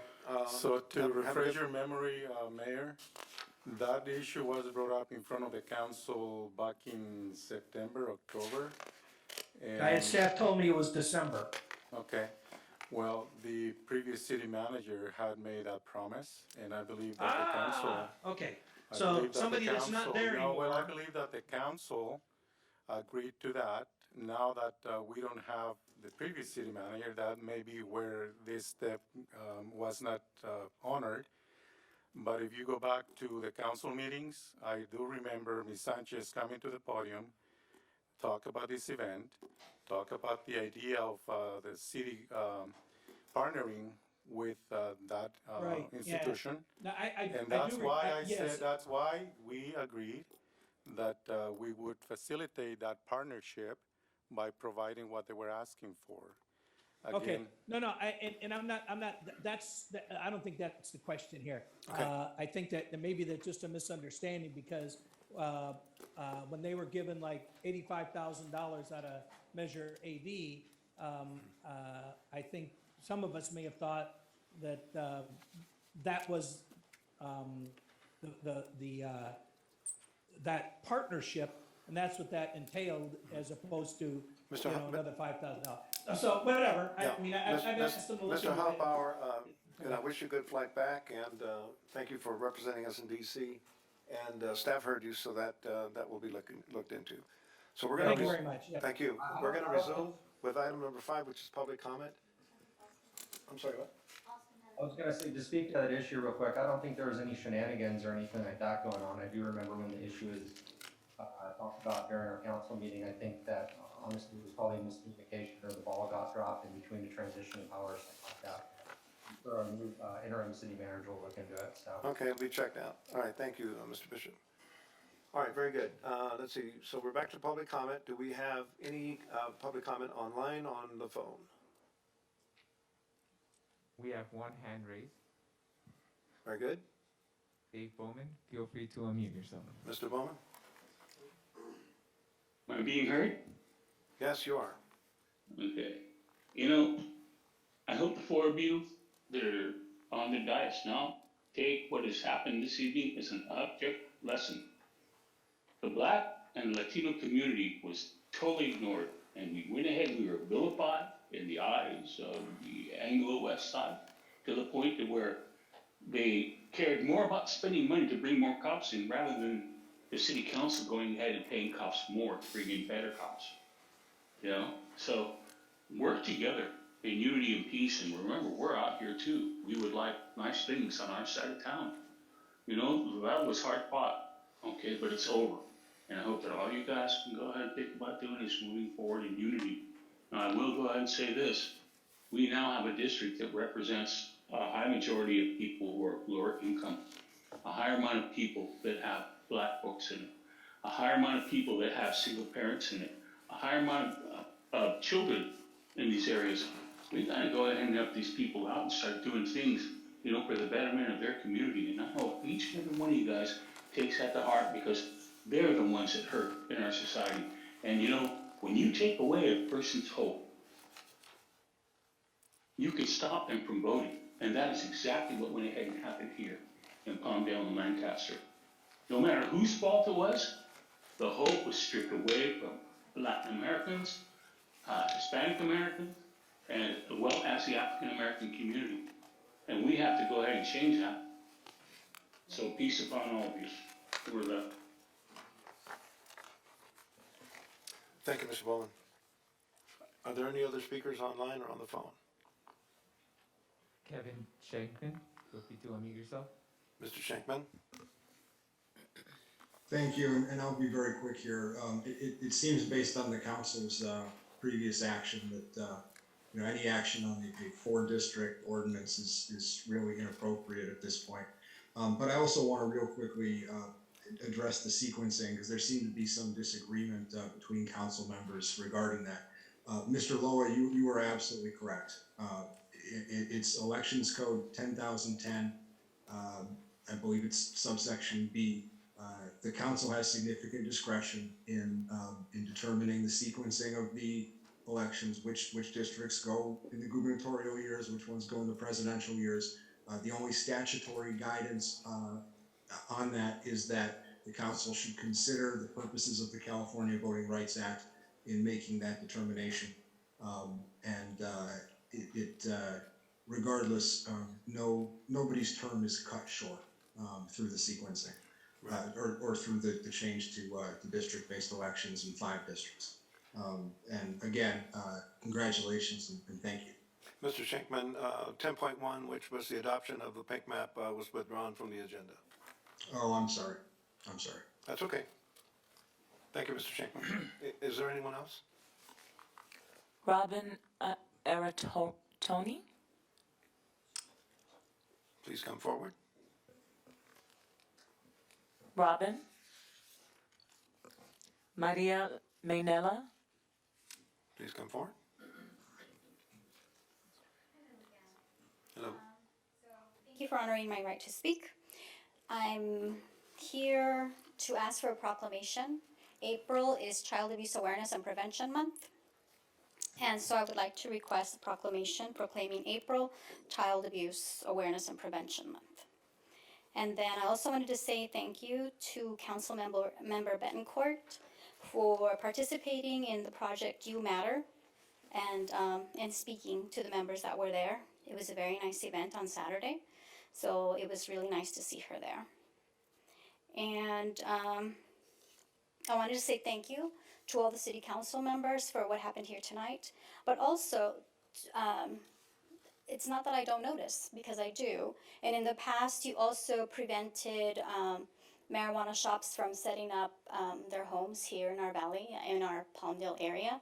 And that's really important to me as a parent, because we're seeing a lot of hospitalizations and kids ending up in the hospital with mental health issues, suicidal ideation, and just different issues because of consuming edibles and not knowing that they're consuming too much. And so we need to work on having stricter rules and laws. And I don't know if you guys have anything that you can do as a community, but hopefully my voice is reaching not just us here in this room, but others in our city, because there's a new law coming up, SB 1097, that will make it so that the labels are very well placed on all the items that are being sold, so that way our children are not falling into this disrepair that is occurring with the new cannabis.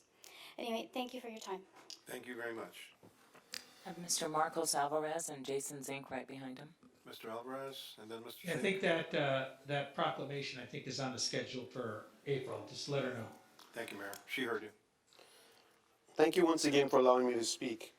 I had the opportunity of, for the first time, having a conversation, one that is civil in nature, with our representative, Ms. Betancourt, over the weekend. And I thanked her for that. But one thing that she emphasized and highlighted was the history of consuls, not just here, but in the past. And neglection and oversight, if you will, on the subject matter of women's shelter in Palmdale. Right now, especially with the pandemic, domestic violence, mental health, suicide, single women with children are experiencing situations where they need housing, where they need rehab, where they need mental support. And I know, being a child of 8 children, my mother went through that as well over the years. So if we want to unite and continue to lift our city, it is incumbent on this council and future councils to concretely, with results, come up with data that'll support this population, the population of women and representation when they need it most. A shelter to be built in Palmdale puts more of Palmdale on the map. One that supports women's rights, one that supports the issues that women experience throughout. So I'm reaching out to all of you representing the city of Palmdale to think and look at the data and your finances, and sooner than later come up with a program that allows ex-mother with children to come on in. We will help you. That is a program that unites the entire city. Thank you. Thank you, Mr. Alvarez. Mr. Mr. Zink. Alvarez, I do apologize for not getting some data to you. But I will certainly be working on that. And I also want to say that these types of women's shelters are needed more than ever with COVID, with women having to stay home to do the teaching of the children. They are not able to work.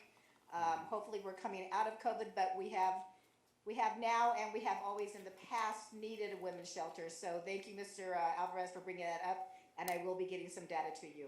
You're welcome. Thank you, Ms. Betancourt. Mr. Zink. Yeah, we don't need data, we need action. Right now, there's a state surplus of money. Right now, homelessness is one of the top issues. So why wouldn't the city of Lancaster get this building plans from Santa Clarita, who's just building a brand new shelter, and just copy and paste? Ask the governor for some money. We're a city of 170,000 people. We got women and children in cars or out on benches. Come on, let's action, urgency. Let's not talk about data. We know there's women and children in the streets. That's the difference between leadership and talk. This gas thing, we have 50 to 80,000 people commute every day down below, right? We're being hurt by this by more than anybody. I agree with the Green Party person. Why isn't this on the agenda, a resolution to support a letter of support of a holiday tax on fuel? When we're probably affected by it the most in the whole state of California. At least they could maybe do it by zip code. I don't know. But you guys should be supporting this. And that's what the whole reason for AV Edge, right? A regional voice. What are they doing? You're paying them hundreds of thousands of dollars. You gave Rhonda hundreds of thousands of dollars. She didn't even show up to a state economic summit. That shows you, that's our city council, our city manager. Really great. Now let's talk about some other things. The dead trees across the street. Don't your city staff to get paid $100,000 plus benefits and stuff? They can't see dead trees across the street. I've asked for them to be cut for years. Let me go cut them. I'll cut them right now. I need firewood. I'll stay warm. Come on, you guys. Give me permission to cut them. I'll cut them all through the whole city. I'm tired of all these people getting paid great money, and they're late. I don't know if it's lazy incompetence or I don't know. What is it? When you see graffiti, you cover it up with the same color paint. You have to use 20 different colors of paint. I've asked the city council many times, go to Don Edwards Paint. Pick 3 colors and paint those walls the same color, right? And that way the citizens know if they want to go out and paint. Oh, these are the 3 brown paints for Palmdale. There's a white one and a gray one for concrete. Everybody knows we can take care of this. There's no common sense. There's no urgency. There's nothing. Right now we have Lake Palmdale, Una Lake, Palmdale Lake, Indian Ponds, right now up for sale. Why aren't you guys securing these properties? This is a once-in-a-lifetime opportunity to secure the wetlands and desert habitat and Joshua trees for Palmdale. Where's your vision? Where's your urgency? Where's your passion? I really don't understand it. I got a statement here, but I'll wait till 10.1 because I put in a public comment card regarding the election. 10.1 was removed from the agenda. Okay, then I'll say it now. My hat's off to Mayor Paris. Well, I put in a card, so I have the right to talk about it. My hat's off to Mayor Paris, playing and using the minority community and his campaign contributions to change Palmdale elections. It worked, Mayor Paris. I'm sure you're laughing at home. This 5-district issue should have gone before the vote of the citizens on the Palmdale, before Palmdale voters on the November ballot, not before city council members to make this decision. This should have been a citywide vote on this issue of, because that's what the charter was. I don't even see how this is even legal, to tell you the truth. This was a power grab by Mayor Paris that needs to be challenged by citizens of Palmdale. Why don't you, since Lancaster's influence us, why don't you improve the lives of Lancaster citizens and push for district elections in Lancaster? Don't you think that would help Lancaster? Come on, folks. I'm really considering for running for office because I don't feel the passion, the love, the urgency, and the strategy that this council and all these paid people, hundreds of thousands of dollars, benefits. They're getting paid more money because the houses down below cost more money, right? But they're getting the same salaries as those people that live down below, the city employees that live down below. And houses cost half the price. So they're already overpaid. But I will tell you right now, when I called the city planning office and I asked them for general information about a project that's happening in the community, and they didn't call me back, I had to call them. And then I was told that I have to do a public request for something that's been done for 30 years. I can go to any city and ask about, hey, can I get the information about the developer? What's going on? What's happening on this corner? I can go anywhere, any city. I've done it here for 20 years. And then they say you have to do a public records request so the city attorney can look it over. You're going to pay him $100 so I can get a name and email address and a phone number? Come on, dude, there's something going on here that I don't like. I don't like it at all. Thank you for your time. Thank you, Mr. Zink. Eugene Hernandez, Mr. Hernandez. Regarding what issue? 7.1. Yes. Actually, it's not just 7.1. Yeah, public comment.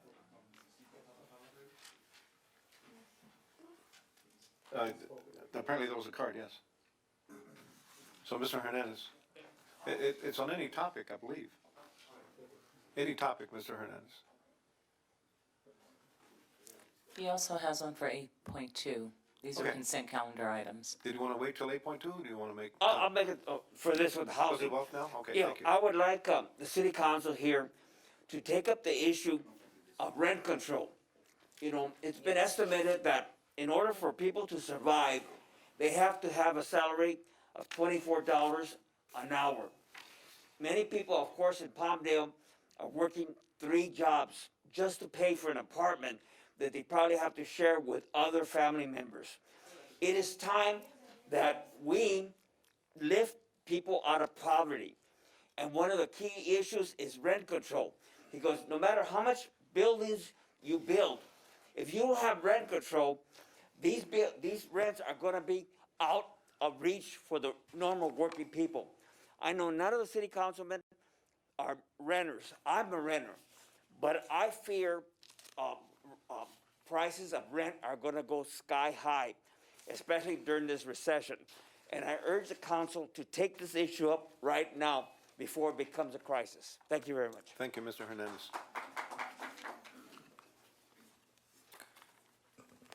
I have a speaker's card for Mr. Zink for 8.1 and as well as 6.1 for the presentation. Take it now? Wait till 8.1? Public comment that we've had is for all items on the agenda. Okay. Yes, The only place where there'd be subsequent public comment is on the public hearing. On the what? Got it, okay. So, Mr. Zink, did you want to speak to 8.1? Oh, you already did it, okay, But not on 6.1, which is the illegal dumping. okay. But the time to do that was the public comment, right? So that would be now. That's not, you're wrong. So it's now. We've always had presentations, and then the public's able to have input on the presentation.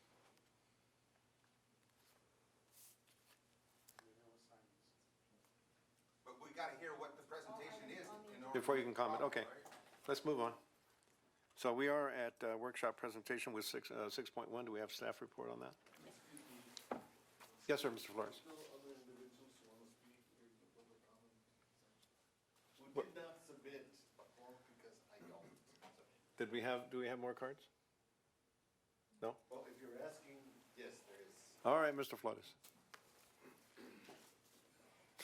I guess all I'm saying, Mr. Loa, is that there's other individuals who might want to speak on a given issue or during public comment, but they don't submit documents, so just factor that in next time, please. And Mayor Pro Tem Loa, we called you and emailed you about the possibility of getting you to be a sponsor of an effort to commend a number of students who were involved in a very important project. This all took place within Rex Paris High School that's in your district, which is why we outreached to you first. We also outreached to I think that's in District 1, but anyway, go ahead. Councilman Bishop. Well, we put in the address in your database and it popped out your district, so maybe it's wrong. I don't know. In any case, we outreached to both of you in email form, and we also called. And Councilman Bishop was kind enough to return our call. We never heard from you. Essentially, this is what it is. Number of students got involved. We went there to try to convey to them what's going on in 93550 in terms of alcohol and tobacco outlet proliferation, and its nexus, its connection to high crime and low health rates. We learned very quickly that us going in there and telling them and giving them all this data didn't work. The teacher that Mr. Ferguson and Ms. Banks, they went ahead and developed a unit of study and made it a 5-week, 6-week project. Students had to do the research. Students took a look at the number of alcohol outlets, they took a look at the number of tobacco outlets, they took a look at crime, they took a look at health rates, they studied, did research on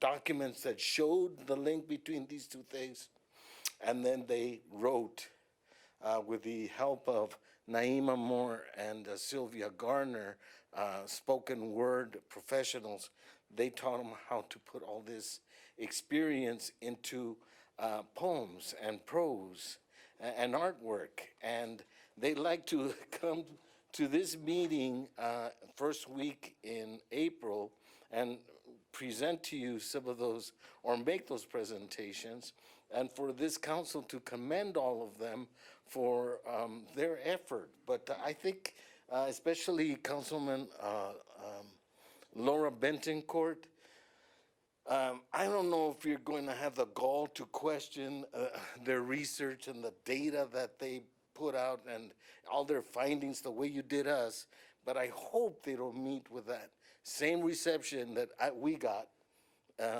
for years and years and years. So, just letting you know, what we're Are you hoping. saying you want me to question them or you don't want me to question them? Not the same way, no. Oh, no, I would not. I would absolutely be proud of their efforts, I'll tell you that, regardless of what their outcome is. I'm very proud of what they have done and what they would have to present. Okay, all right, So please thank you. bring them. Thank you for your So presentation. hopefully, you'll arrange this? I'll check you out. Thank you. Any other speakers? Not at this time. Is there Not a that I'm motion aware to- of. I'm sorry? Not that I'm aware of. Oh, thank you, Ms. Smith. Is there a motion to close comment, public comment? A motion by Mr. Carrillo, is there a second? Second? Second, Ms. Bettencourt. Roll call, please. Councilmember Bedencourt, Yes? Councilmember Bishop, Yes. Councilmember Carrillo, Yes. Mayor Pro Tem Loa, Yes. and Mayor Hoffbauer. Yes. Thank you. All right, so that carries. So we're at 6.1. Thank you for waiting. Good evening, Mayor, City Council. Tonight before you, we are going to be giving you an update on the illegal dumping action plan.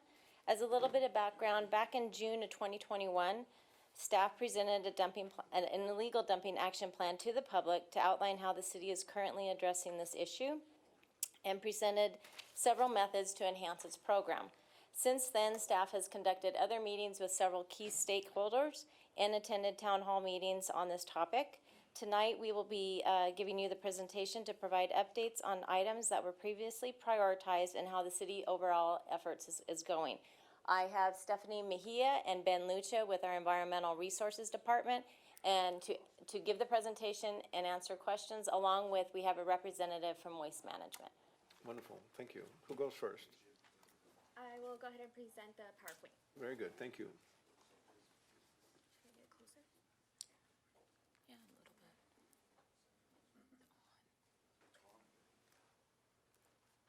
Are we gonna have the presentation up? Or, Did you provide it to the IT department? you don't have it? Oh, no. It's in the staff report. Have copies for that? Do we have copies? We have a presentation on the You staff, have the, report. We can go. okay. Yeah. You guys can follow along like that? Sure. That's fine? Okay. So let's go ahead and get started. What is illegal dumping? Illegal dumping is any unauthorized disposal of waste on any public or private property, usually to avoid collection and disposal fees, or because the illegal dumper believes proper disposal is just too much trouble. How does it affect our community? There are three main reasons: money, quality of life, and the environment.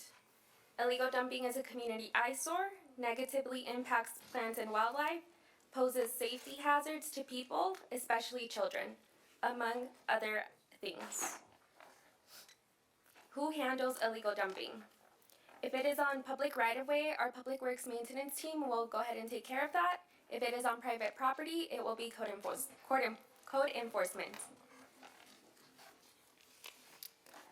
Some of our Public Works Maintenance efforts, the public can't see the graph, but there is a graph provided where it shows the current year-to-date total of incidents being 567 compared to last year, 655 during the same time period, July through January.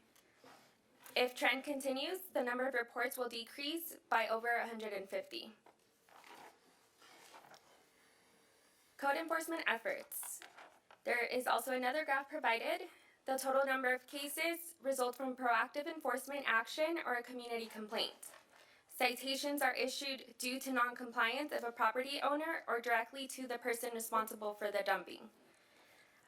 For the year 2021, there were a total of 10 public places citation and 22 private property citations. Some of the options now available to our residents are residents automatically receive two one-ton trash vouchers that are added to their waste management account, along with a 1 2-ton turf soil voucher. Vouchers are electronic and All they have to do is provide their ID and waste management account, and they will be able to pull that up for them. Another option that is now available is our household hazardous waste and electronic waste events that take place the first and third Saturday of every month from 9 a.m. to 3 p.m. We also have our bulky item collections where residents are able to place up to 4 bulky items at their curbside 4 times per year.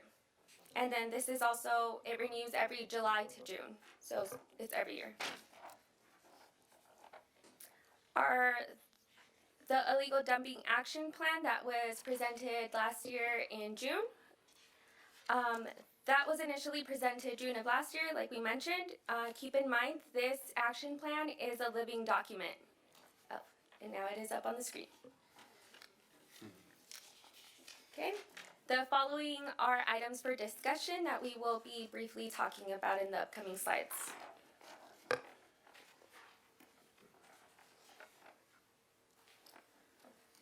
So we have our partnerships with private organizations, quarterly meetings with organizations. We have already had 2 meetings and we are working on scheduling our next one. A calendar will be made available online to reserve and coordinate cleanup events. And a set number of roll-off bins specifically for these cleanup events with these outside organizations are being negotiated in our amendment to our solid waste franchise agreement. The Civic Center cleanup will provide routine custodial services, including but not limited to the collection of disposal of debris and trash, as well as other services. This strategy will also include a job skill development component. A request for bid was posted on February 22nd, 2022, and closed on March 3rd. As of today, the bid has gone out to bid again, and the new closing date is March 28th. Do you want to go back to the previous slide, please? Yes. The targeted area for services is from the 14 freeway to the 15th Street East between Avenue Q and Avenue S. The area of service, to my understanding, would be able to be modified if needed.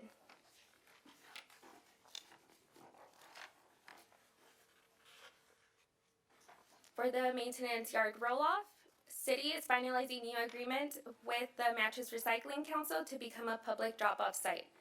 There is a tentative operational hours for public drop-off of mattresses that is on Wednesdays from 8 a.m. to 3 p.m. and on the 4th Saturday of every month from 9 a.m. to 12 p.m. So it doesn't coincide with our other events that we have, as the household hazardous waste and electronic waste that takes place the 1st and 3rd Saturday of every month. Once the agreement and all required documentation is finalized, staff will begin promoting and notifying the community of this program.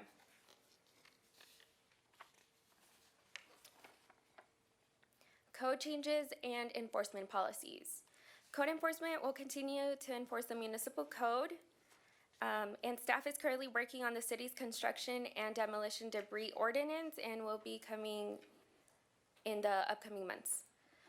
Staff is also proposing to include language in the current business license application that references AB 246, which allows the contractor's state license board to deny the licensure of or cite, temporarily suspend, or permanently revoke any license or registration of a contractor found guilty of illegally dumping. Another item we have in this action plan is surveillance cameras. Staff has obtained cameras and have set them up at different hotspot locations as a pilot program. If we see the program to be effective, cameras will be installed at various locations. Updates will be provided as program continues. Multifamily complex outreach and education. The city received a grant from the Mattress Recycling Council to develop behavior change elements in multifamily housing units. The grant paid for the city's lightning loader wrap to promote education on how to properly dispose of items. I'm not sure if you guys have seen our lightning loader recently, but there is a wrap both in English and Spanish. So the community would be able to go ahead and scan the QR code and it'll take them to the city website with all the information. And the pilot program is in progress, and we are currently working with 3 multifamily complexes. And we have provided them with door hangers and pre-move checkout lists. Documents will be made available to other multifamily complexes when pilot is complete. Okay, items we will be visiting in the near future are a possible RV dump site, geofencing, a reward for reporting illegal dumpers, and a regional behavior change strategy. Items that we now have completed is adopting an illegal hauler ordinance, requiring all new high-density residential, multifamily, and commercial construction projects to provide a waste and recycling plan, mandatory commercial recycling and mandatory organics recycling non-compliance fee, adding a waste and recycling service verification as part of the rental unit inspection program, and partnering with LA County on an expanded schedule of collection events that we will go ahead and see in the next few slides. Some of the upcoming events. The city's season of service has started, and the next event is scheduled for Saturday, March 26th. We invite everyone to come out and participate. So Saturday, March 26th, we will be focusing on Desert Sands Park, and the cleanup event will be off of 42nd Street East and Avenue Q.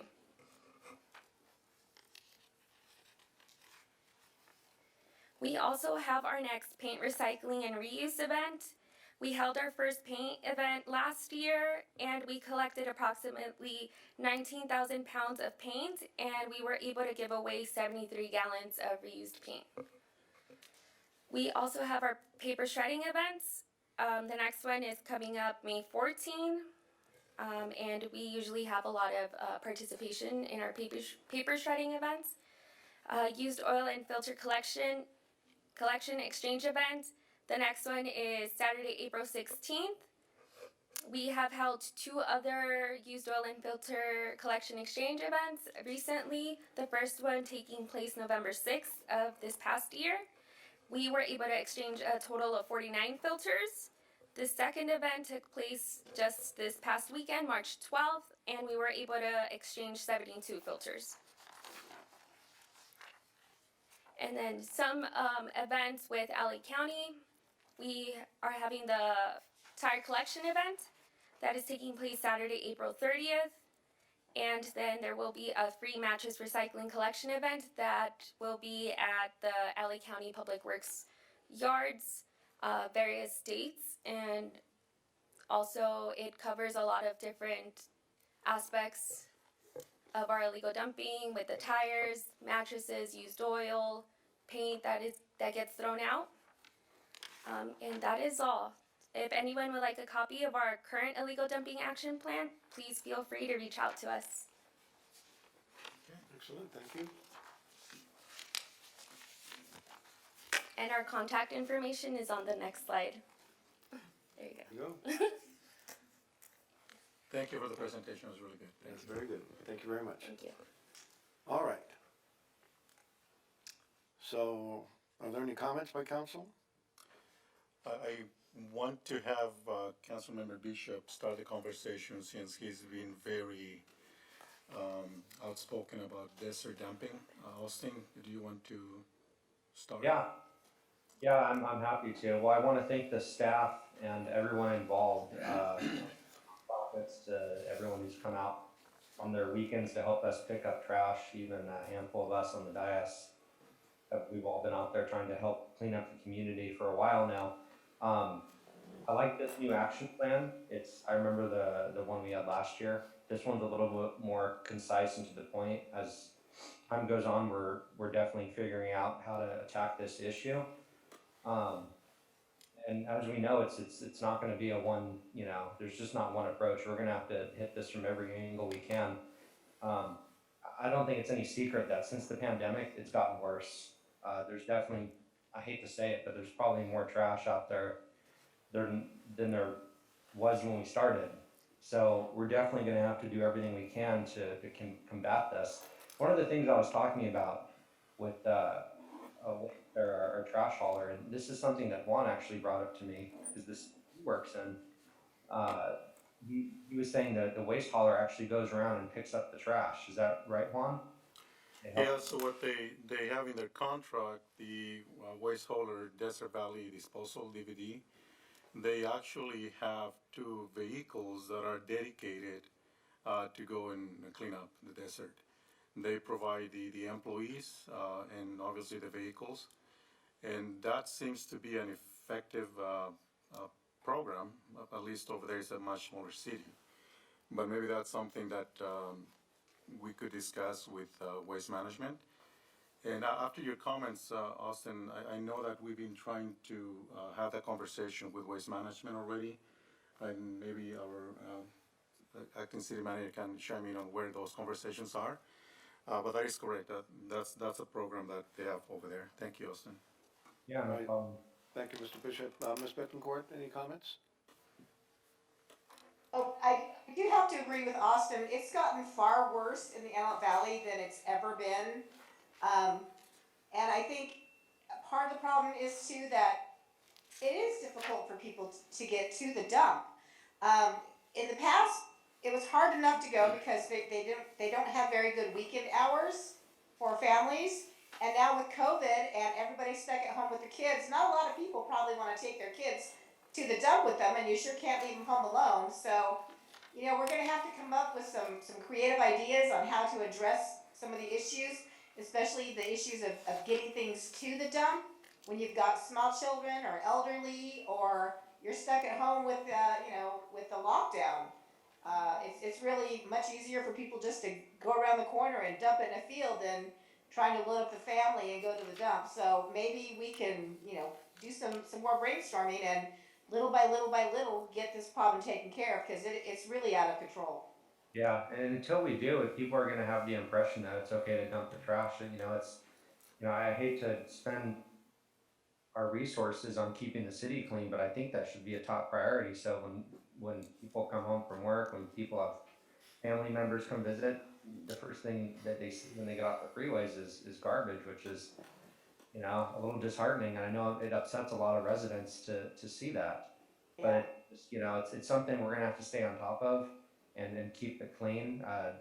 Disneyland obviously doesn't stay trash free. They have people that go up and down and all around and clean the place. And I'd like to treat our city the same way. The city of our size with the budget that we have and the extra tax revenue that the voters allowed us to have by voting that in, I feel like we should be spending that on keeping our city pristine and making sure that we have a nice city for people to come home to, and when businesses come here to look to relocate, that they're also impressed with what we have to offer as well.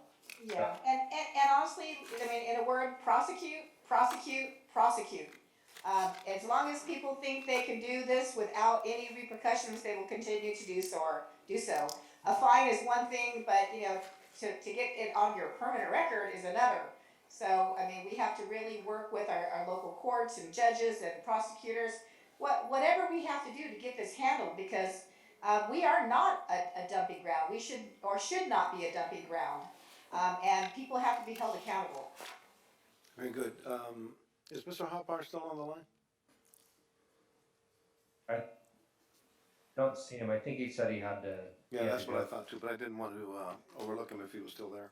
Correct, Yeah, he's not well, online I couldn't anymore. agree with you more, Austin. I think you've been a champion on this, and perhaps one of the things that we really need to emphasize is public service announcements, reaching out to the community, simply saying, we have to be proud of our city, and part of pride is keeping it clean. And, perhaps we need to emphasize that more. I know that several of you have really gone out there and been hard workers, and that's very important because it demonstrates commitment to this very worthy objective. So I want to thank you very much for your excellent presentation and all the work that's gone into it. Obviously, you've given a lot of thought. So I don't know that we're taking any action other than we're receiving this report. And Mr. Bishop, perhaps you're going to bring some further legislation on this in the future. I hope so, but until then, I'll keep working with our city manager and the nonprofit groups and trying to address this. Once again, I appreciate the action plan by that staff put together. It's definitely a lot more clear and concise and has some really good ideas in there that will help us. But Hey, Austin, another idea too is, I love the public outreach and the stuff on Facebook, on the city's Facebook page and all that, and that's great for our residents. But a lot of these dumpers are coming up from outside of our area. I would love to see signs at the exit ramps of our freeway that say, "Do not dump in Palmdale," or something to, put the word out that don't pull your car off the freeway or your truck off the freeway and think that you're just gonna go to the first dirt road you find and dump your stuff from LA in our city. So maybe we could work on that too, because it does, it's really good to have information pushed out to our residents, but a lot of this stuff is coming from outside of our area. That's right. To borrow a line from Texas, don't mess with Palmdale. If you've ever been to Texas, you see those signs everywhere. So, but I think that's a great idea, I really do. All right, are we able to take public comment on this? You closed public comment. We did, but on this item? Can I make a comment? Of course. From dumping? Yes, Ms. Sines. From my experience, a lot of it is businesses that are dumping, that are paid to haul this stuff away. And I mean, we just picked up a whole load of tires that were cut, which is from a tire place. Just the other day, we had to have Public Works come pick them up because there were so many on the outside of the roll-off. But we're constantly seeing concrete dump, that's a corporation too. We need to crack down on our business license, tell them as far as the threatening, as far as something's gonna happen if they're caught. Very good. that's a good point, Christina. And you've actually been out there. We're still out there. You're out there more than all the time, so yeah, you see it. Yeah, the business. Yeah, it's a lot of contractors. I mean, I'm saying it's not contractors, it's people that are being paid to clean out stuff, haul away stuff. And unfortunately, for some reason, they think Palmdale is okay to dump. Yeah, we got to change that narrative. Right. We got Because you guys are doing an excellent job in educating though, as far as all the programs, and I commend the staff for doing that too. It's excellent. Very good. Got to put a little bit more into it. All right, since Ms. Fargasine spoke, perhaps Mr. Denny has a brief comment to make? No comment at this time. Thank you, sir. All right, is there a motion, just a second, Mr. Zink, is there a motion to reopen public comment so that Mr. Zink can speak? Motion to open the public comment. Is there a second to that motion? I'll second it. Please call the roll. Councilmember Bettencourt, Yes? Councilmember Bishop, Yes. Councilmember Carrillo, Yes. Mayor Pro Tem Loa, Yes. and Mayor Hoffbauer. Okay, I think he left the meeting. Thank you. Go ahead, Thank Mr. you. Zink. I just think on every agenda item where public can speak, it should just say public comment or public, let the people know that come here maybe for the meeting for the first time, let them know that they can speak on the agenda. It used to be that way. I don't know, since J.D. Murphy came, it changed. Austin, you're worried about the illegal dumping, but can we worry about the dead trees and the graffiti also? Laura, you need to call me. But you talk about putting signs on the off ramps. How about putting landscaping on the on and off ramps of Palmdale? Can we worry about that too? That will bring investment. The problem also, waste management, we collect about $5 million in franchise fees from them. We got plenty of money for this issue. Let's solve it. Time. The dump closes too early. I can't tell you how many people I know that said, oh, the dump wasn't closed, so we just dumped it out in the desert. That's a reality. I know 100 times. We need an east side public works yard on the east side. And in that yard, just like in Iowa, they have all these dumpsters. You go up on a ramp, you pay a fee. There's a guy that lives there, right there at the public works office. You go there, you pay $10 and you dump everything in the big dumpsters. And then waste management comes and they haul them off to the landfill once a week. It's easy. Why not buy 10 acres out there you probably own some land out there, right? On the east side. Also, put on the road signs, where there's vacant land, put a no dumping sign and a number so people can call, and it kind of helps people not dump, right? RV dumping, we need a place on the east side, and I can't tell you how many times I've been to council meeting, I've heard people ask, can we have a RV dump site for the sewer at Marie Kerr Park? Why can't we do that? The sewer's right there. Put it in the parking lot. You know, what do you got? 30 acres out there, vacant land for a parking lot? You know, I don't get it. Protect the prime desert land. I'm not so worried about dumping, or there's gonna be a housing tract next year, you know? That's where we're cleaning up. We should worry about the prime desert woodlands areas of Palmdale. Rhonda, you're in Lancaster. Didn't we just protect the 20 acres? I had to fight Lancaster, but didn't we protect the last 20 acres of the prime desert woodlands over there in Lancaster? And you did a great job. You ran that. You should be a champion for Palmdale to preserve desert prime woodlands. Mr. Zink, direct the comments here, please. Okay. No, but she's good at it. All right, So why can't you do that for Palmdale? Also, the Beryl Springs Trail. Protect all that land, then we can fence it and put some surveillance cameras out there. I had a volunteer, Laura was there, to pick up all this trash that should already be protected and has city surveillance cameras. They got Wi-Fi. You can put these cameras anywhere. And the last thing is, I asked the mayor. I don't. Sometimes you. Anyway, Palmdale City. I asked for a Palmdale Pride spring cleanup. Right? Why can't? If Palmdale cares, why don't we care and have a Palmdale spring cleanup? The poem for this year, to be printed in your park, is about neighbors helping neighbors, businesses helping business. What's more than creating pride in the community than doing a community cleanup where neighbors can help a neighbor clean up their yard, paint something, and also all these utility boxes. Mr. Zink, why can't we put Palmdale Cares on them? Time, please. I know, but it's just All right, like, we hear you. I can solve so many problems if you All guys right. just listen.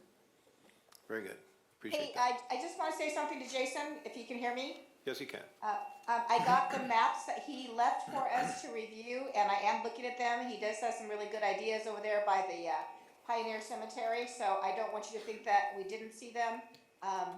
But I haven't had a chance to get back with you because I've been preparing for this meeting. So Jason, thank you for doing that and taking the time.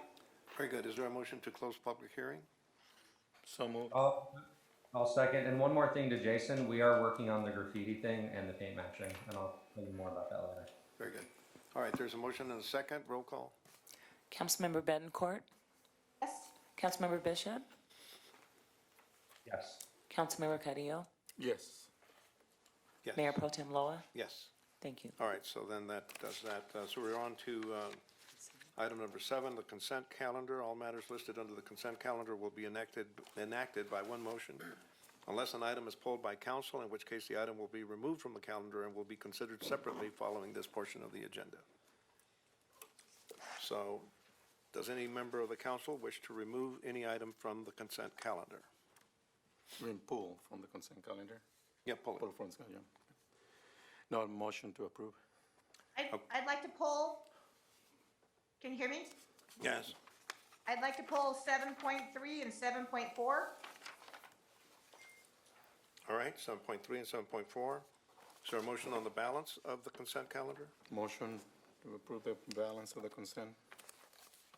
There's a motion to approve the balance of the consent calendar, which are 7.1, 7.2, 7.3, No. 7.5 rather, and 7.3 and 7.4 will be considered separately. All right, there's a motion. Is there a second? Second it? All right, motion and a second. Councilmember Betancourt? Yes. Councilmember Bishop? Yes. Councilmember Carrillo? Yes. And Mayor Pro Tem Loa? Yes. Thank you. All right, we're on to item 7.3. Is there a presentation on this? I can just tell you why I pulled it. Let's hear it. First of all, I'm sorry that I know it's getting late. I'm aware of it probably more than anyone. But on 7.3, this is grant funds for recreation trails, and there's non-motorized versus motorized. I would like to note that the deadline is like April 7th, so we certainly cannot alter any proposals that we have at this time on this. Maybe I'm wrong, but I don't think we have enough time. in the future, if we could, try to get some of this money for the east side of Palmdale, because it says to create or maintain motorized and non-motorized trails. I would like to see something similar to Barrel Springs, but on the east side of Palmdale. I just want to keep that in mind, that we don't have to have exactly the same kind of trails on the east side. We can do something different. We don't have to have horse corrals. Maybe we'll have motorized. I just want some consideration given to the east side when this grant money comes available. So if we could just keep that in mind next time, for next year when this money becomes available. And I'm open to any ideas that the other council members have on this. So I have an idea, I'll support that. What if we start by asking staff to identify city-owned property on the east side? We can start doing that and see what would be appropriate to have something like this, so that staff can apply for grants on city-owned property. I mean, that may be feasible if the council Okay. wants to do that. Mr. Bishop, do you have any comments? Yeah, obviously we want to see, decisions made in all sides of the city. Yeah, I would agree with Laura and Juan.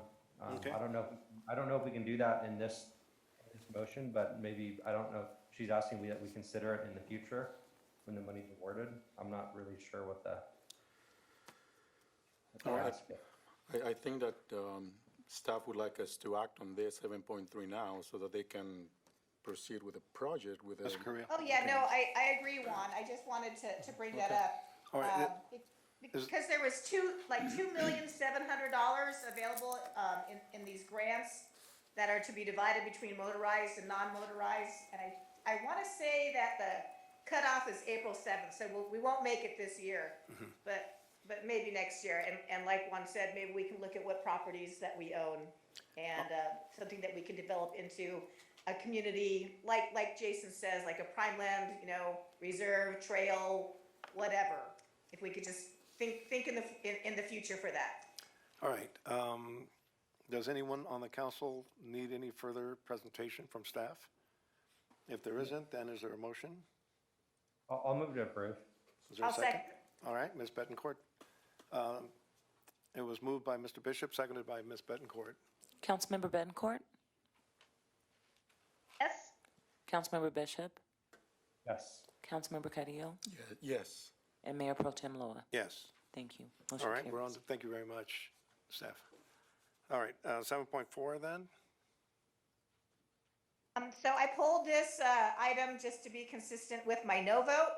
I don't really need a presentation on it, but I didn't know how to vote no when it was a consent item. So I pulled it so that I could make sure that people understood that I was the no vote. Very good. I think people understand that. Does anyone else need a presentation from staff? Is there a motion to approve 7.4? Motion to approve. I'll second it. Is there any comment by the council? Call for the question. Councilmember Betancourt? No. Councilmember Bishop? Yes. Councilmember Carrillo? Yes. And Mayor Pro Tem Loa? Yes. Thank you. Motion carries. All right, we're going on to number 8. That's to approve District 4 alternate member nomination for appointment to the Measure AV Oversight Committee. And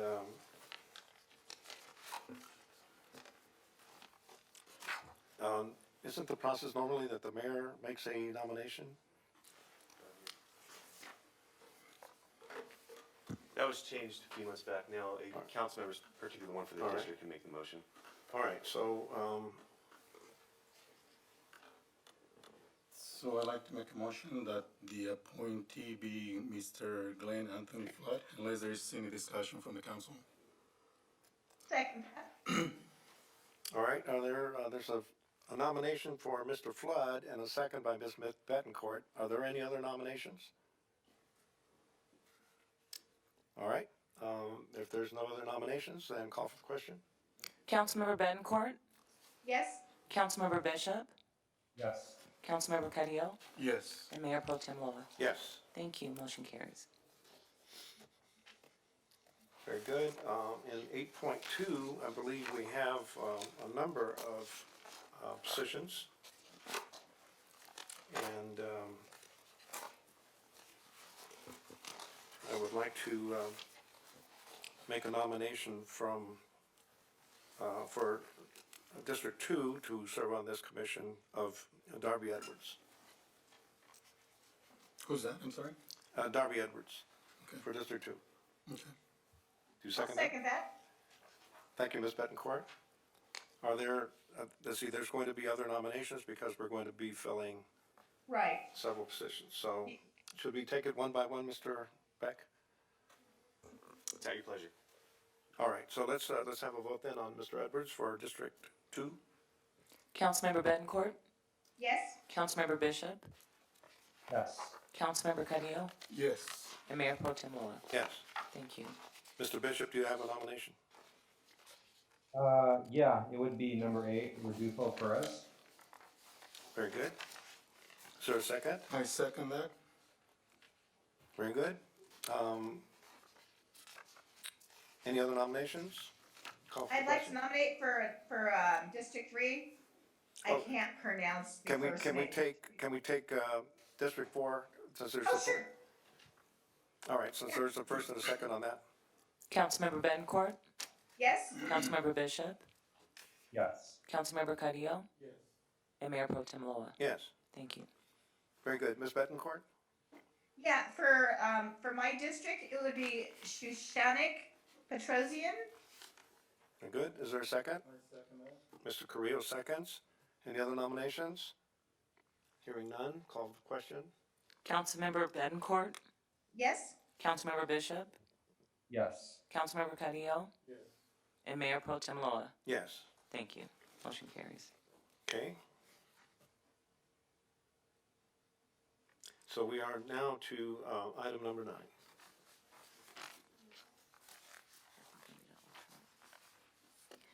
You still have the authority to appoint an alternate Oh, to I'm HVAC. sorry, One that's more, right. please.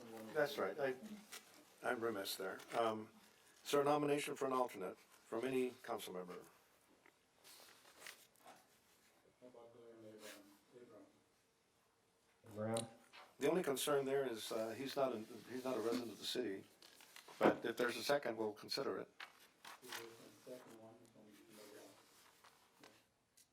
All right, there's a motion by Mr. Carrillo to appoint Glenn Abram as the alternate. Is there a second?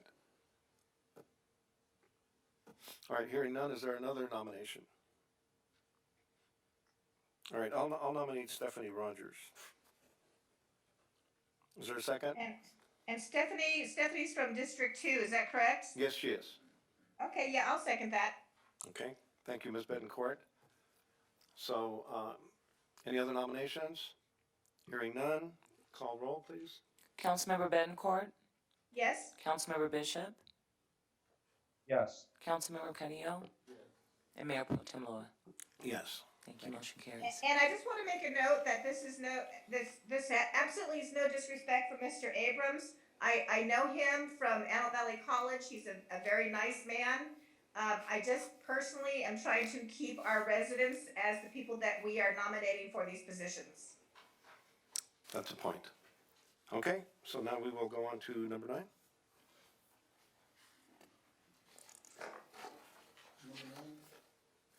Okay, good evening, Mayor, members of the council. Janelle Sampson, Assistant Finance Manager. And the item before you is for review and approval of the fiscal year 2022 mid-year budget adjustments and for adoption of resolution number CC 2022-032, amending the city's classification and pay plan for Parks and Recreation unbenefited positions. So the purpose of our mid-year budget is to take into account financial and operational needs of the city that have been identified since the budget adoption in June of 2021. So I'll start with a very high-level overview. So citywide, we are proposing an increase to both revenue and expenditures, and this covers all funds, general fund, all special revenue funds, including CIPs. The proposal that we have before you is to increase our revenues a total of $24 million, primarily due to capital grant reimbursements. These are generally from transportation funds, Prop A, Prop C, those gas tax, those funds. Those revenues are revenues that we've identified and anticipate to receive during this fiscal year. Expenditures are proposed to increase by $1 million, and this is across all funds, which is roughly 0.2%. So it's very minimal adjustments that we're presenting before you in as a citywide adjustment. To put things in perspective, we began the year citywide with $270 million in fund balance, and with the proposed adjustments, we are projecting to end the year with $234 million in remaining fund balance across all funds. Are there any questions on citywide at this point? Ms. Betancourt, do you have any questions? Oh, Lord, I have a ton. Do you want to finish your presentation first? It's up to you. If you'd like to ask now, you can, or you can wait until the end. Okay. I think to be respectful, I should wait until you finish your presentation. Okay. All right, so next I will move on to the general fund. In a similar manner, the city started the fiscal year with general fund balance of $58 million. This $58 million includes funds that are restricted as well as the city's 20% reserve requirement. The changes that we're proposing are actually to decrease revenues by $1.4 million, and on the expenditure side, we are proposing to decrease expenditures by $3.2 million. This is a total of 1.5% decrease from the adopted budget in June. Before I forget, I'm sorry. Oh, Mr. Curry. What do you mean by decreased revenues? Mr. Curry, well, let's have the presentation and then we'll ask questions. Okay, Yeah, thank you. but that's gonna be a question. All right, I'll make a note. we'll have Ms. Betancourt go first. Sure. So basically what that means for our general fund is that after considering all legally restricted funds, which would be legislation required, non-spendable funds, which could be funds such as inventory or assets, and the city's 20% reserve, we are projecting to end the fiscal year with a general fund available fund balance of $6.5 million. Keep going. Good. All right, so next, I'll move on to Measure AV funds. We're only proposing one change to Measure AV funds, and I do want to be clear that this will go before the Measure AV Oversight Committee next week on the 23rd. And this change is for the purchase of a graffiti truck. We're proposing to increase expenditures in Measure AV funds for $120,000. And again, it'll be taken before the committee for their consensus as well. Moving on, ARPA funds. So we're not presenting any changes in ARPA funds in the mid-year budget. I know this is a big deal for the city. We did receive an allocation of $34.5 million, and staff is working on a program budget that will come back before you before June. And that would be all inclusive of ARPA funds, so we're not proposing anything there. The next area that I'll cover is our CIPs. So overall, CIP budget, we are proposing a decrease in expenditures of $9.9 million. This decrease is for projects that have either been completed or projects that are not in progress or put on hold based on city priorities. So a list of all of those projects along with the dollar values is provided to you in the staff report. So you can go ahead and review that. And so that basically covers the staff report and the proposed adjustments that we have before you. I do want to mention that within this mid-year, within this item, we are asking that council adopts this resolution for the city's class and pay plan for Parks and Recreation unbenefited positions. So what we're presenting is actually in alignment with the increase of minimum wage, and we're realigning the pay of those positions to be more competitive, attract more talent to our city, and we're asking your consideration for that today. Very good, excellent. Ms. Betancourt, your ton of Hey, questions? here I go. So, yes, I'm the penny pincher of the group. I treat every taxpayer's dollar as if it's my own, and I hate spending money. So what I'd like first to know is, according to our staff report, for the personnel increases, it says $44,000 increase in part-time salaries for 1 year. How many employees is that for, and what is that hourly wage? Carrie will, Just Director that of Parks sounds and like a whole lot Recreation of will money. address this question. Okay. I think we have someone stepping up to answer that question. Carrie. Good evening, everyone. Good evening, Ms. Betancourt. This is Carrie, Parks and Recreation. Hi, Carrie. Hi, how are you? So yes, this increase will cover all of our Parks and Recreation part-time employees. So we have a program leader series, program leader 1, 2, and our senior program leader. We have a series of stage assistants that we use at our playhouse, and then we have our lifeguard positions. We've got several various series of those as well. Basically, what we've done is the minimum wage is a minimum of $15, and we've really struggled to obtain enough employees for our positions. As I'm sure you've seen at a variety of locations and stores throughout the community. We did a local survey of comparable, similar positions across the city, to include the Boys and Girls Club, the YMCA, City of Lancaster, a few others, and looked at what we needed to do to be in a line with similar paying positions. This is an overhaul of our series of jobs that needed to be done. We haven't adjusted all of these positions so that they're equitable and equitably spaced apart. For the last 3 years, I think. We just keep bumping up the bottom, but we haven't readjusted the scale in between each of the part-time positions. We're making that correction. So as for the number of people affected, in the summer, we usually have about 350 part-time employees, and in the winter, we carry about half of that. Very excellent.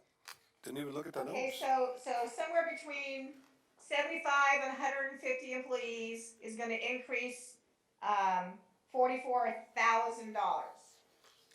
Yes. Okay, so what, I'm sorry, tell me, what is the lowest paid hourly rate? $16 per hour. Okay, and the reason that I'm being so specific is that right below, that paragraph in our staff report is our strategic plan. And we talk about enhancing public oversight and transparency. And when we put something just in general, like $44,000 increase in part-time salaries, I don't see that as being transparent as to, I mean, that could be 2 employees, that could be 100 employees. And I think the public has a right to know. So that's why I wanted to bring this topic up, make it clear to the public that the challenges that we're facing in hiring, what it means to get extra people on board so we can have a good year at the water park and make it safe and make it productive. It wasn't a criticism of you in any way. I just want the public to be aware of what the money is for, how it will be spent, how it will benefit them as residents of the city of Palmdale. So thank you for your time, I appreciate it. Very good. Do you have any other questions, Ms. Betancourt? No, You're good. Okay. Mr. Carrillo, I believe, had a question? I do. I have 3 questions. On the staffing or? No. Okay. The graffiti truck, that's gonna require an operator, an employee. Is that part of the budget, or is that already an employee? My understanding is that it does not require an employee.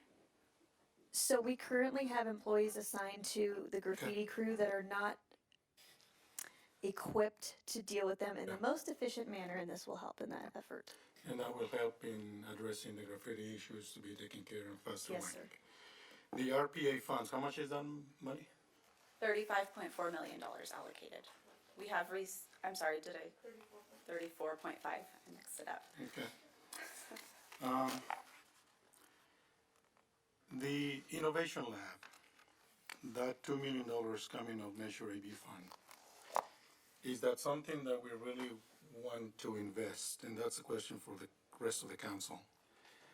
I think that we need to look at it closer.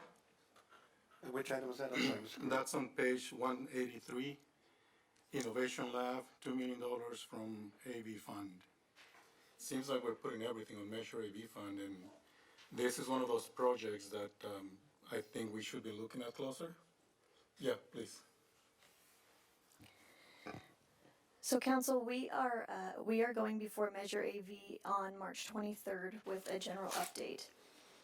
We have been looking very deeply at Measure AV over the past few weeks, and it is my opinion and the consensus of staff that we need a recalibration of how we spend our Measure AV dollars. We are going to continue to go forward with some of the projects that we already have underway allocated to Measure AV, but others, such as the one that you're bringing up right now, will be reassessed for the appropriate use of Measure AV funds, the most appropriate use.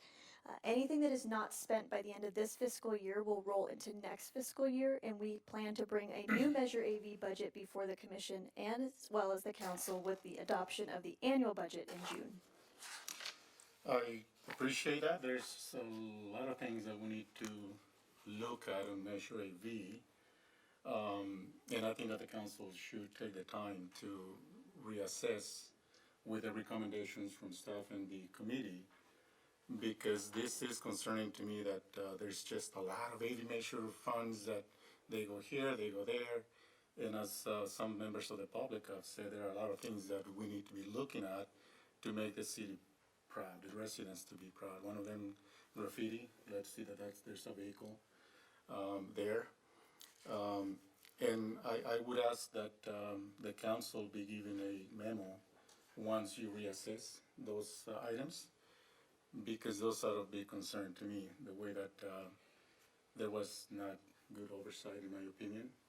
That's just me. I don't know what the rest of the council feels, but I am looking forward to being more proactive in looking at these type of things, because we're not gonna put everything on Measure AV. That's just being realistic. That's one. Another one. There's another question now. What's that? Second question? Yes, second. There are two more. So the Medicare pool cover, that's also something that was budgeted to be $1 million, which to me seems inadequate given the scope of the work. And again, it's a general fund or AV measure, that's something that I don't know. Measure AV. But I think that the Measure AV, again, so I think that we need to look at that again, because like in any project that we're looking at, we say it's gonna cost $1 million, we have to be realistic, cost of material just keeps going up. And it's just money that's just sitting there because we just won't be able to make it a reality, to build it. One big example is Jelen Park. Originally, it was supposed to be $5 million. Now it's $8 million, and next year it'll be $12 million. So I think that the council should look at how is the best way to spend the money that is there, rather than putting unrealistic numbers on projects that just won't happen. One more. Drainage fees. Pearland drainage fees. I see here that $650,000 are gonna come out of Pearland fees for the master drainage study. I was very clear last year, and I was told that not the entire amount was gonna come out of Pearland drainage fees, because the city borrowed $9 million, they paid us back 4.5, but they're taking $650,000 for a master drainage fee for the city, throughout the city. I was told that's not what's gonna happen, so I'd like to take a look at that. and I'd like to know the specifics. And if it's gonna be $650,000 to do a master drainage plan throughout the city, and again, I don't know the specifics, so that's something that I need to look at, because it is unfair that again, Pearland drainage fees are gonna be back to citywide drainage master plan. That's it for now. All right, thank you very much, Mr. Carrillo, and I'm sure you heard all of the comments. Mr. Bishop? I'll make my comments brief.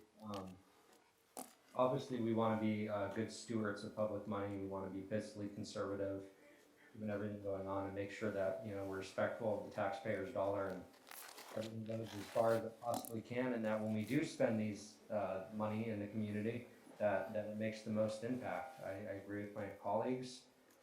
I definitely think, based on what I've heard from somebody on the commission and some people in the community, we definitely need to take a look at Measure AB funds and reevaluate or recalibrate how we go forward with that. It does seem like we're putting a lot of stuff on there, and perhaps we need to take a second look and rebalance that. So I look forward to that when it comes up into the meeting. I know this has been our first time with a tax measure that I'm aware of, so it might be a little bit of a learning process or a learning curve for all of us. As far as the increased pay positions or the reclassifications, I get that. I get the minimum wage is, not enough to hold people, and I see that. It's very competitive in the general market for city employees, or to retain good city employees, I should say, because they see other cities offer them a little bit more, and unfortunately, sometimes that's just enough to get them to go drive to another city or go work somewhere else. And to me, that's important that we do everything we can to try to retain good staff, and not necessarily just the high level staff, but the boots on the ground, the people that are actually out there in the parks, the code guys, the people that are out dry town, and so on and so forth, the people that actually make more contact with the residents of the city than sometimes the people that are the department heads and the directors that spend a lot of their time at City Hall that don't come into contact with the community as much. So yeah, I get the importance in that, definitely, and I support it. But I feel with the budget, we've been very, very fortunate to have Measure AV, the ARPA funds, and everything else that has come, because it's put the city in a better position for the time being financially, because we weren't in the best position before, but because of this, we're better off now, and we have opportunities to get on a better path moving forward. Because as we know, the price of everything's going up. Contracts are going to be more expensive than they were, and it's just, everyone knows it. The price of everything's going up. We feel it in our pocketbooks when we go get gas, and we live our daily lives. So we have to keep that in mind when it comes to the city budget. It's the same deal that we deal with in our personal lives, but there's just more zeros at the end. Right. So we got to be careful. So I definitely appreciate Ms. Betancourt being particular on how we spend that tax dollar, because we got to make sure we're being responsible and it goes as far as it possibly can. Very good. Pretty much it. Thank you, Mr. Bishop. I'm in accord with everything. I think you've heard the comments. It seems to me that the increases that are being suggested are well within the inflation rate that we have going on now. So that's a very important thing to try to rein in as much as we can during these difficult financial times. I think staff has done a great job. It's been recognized in terms of how well organized and specific the presentations are, and I thank you for that. So I believe that we have to. I do have one more comment, please. Yes, please. I just want to, I want to agree with Juan Carrillo that AV measure funds are not really a free-for-all. It's not a goodie bag. It's got specific guidelines of what we can spend that money on. And we have to be very careful, because we sold that to the public in a certain way.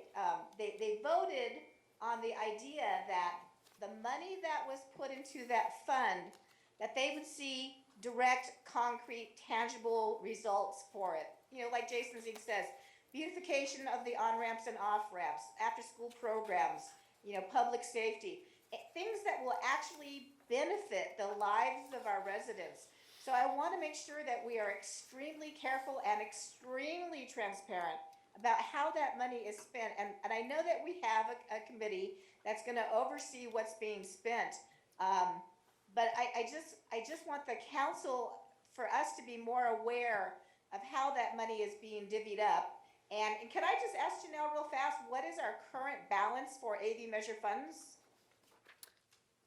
Yes, 1 second. I think we're proposing to end the year at roughly 2 million Okay. fund balance. It is Okay. within the packet here. Let me just pull up the page. Yeah, I was just curious as to what it was, so. So it's, 'Cause I think a lot of people think it's a lot larger amount than it really is. so it would be 2.1 million.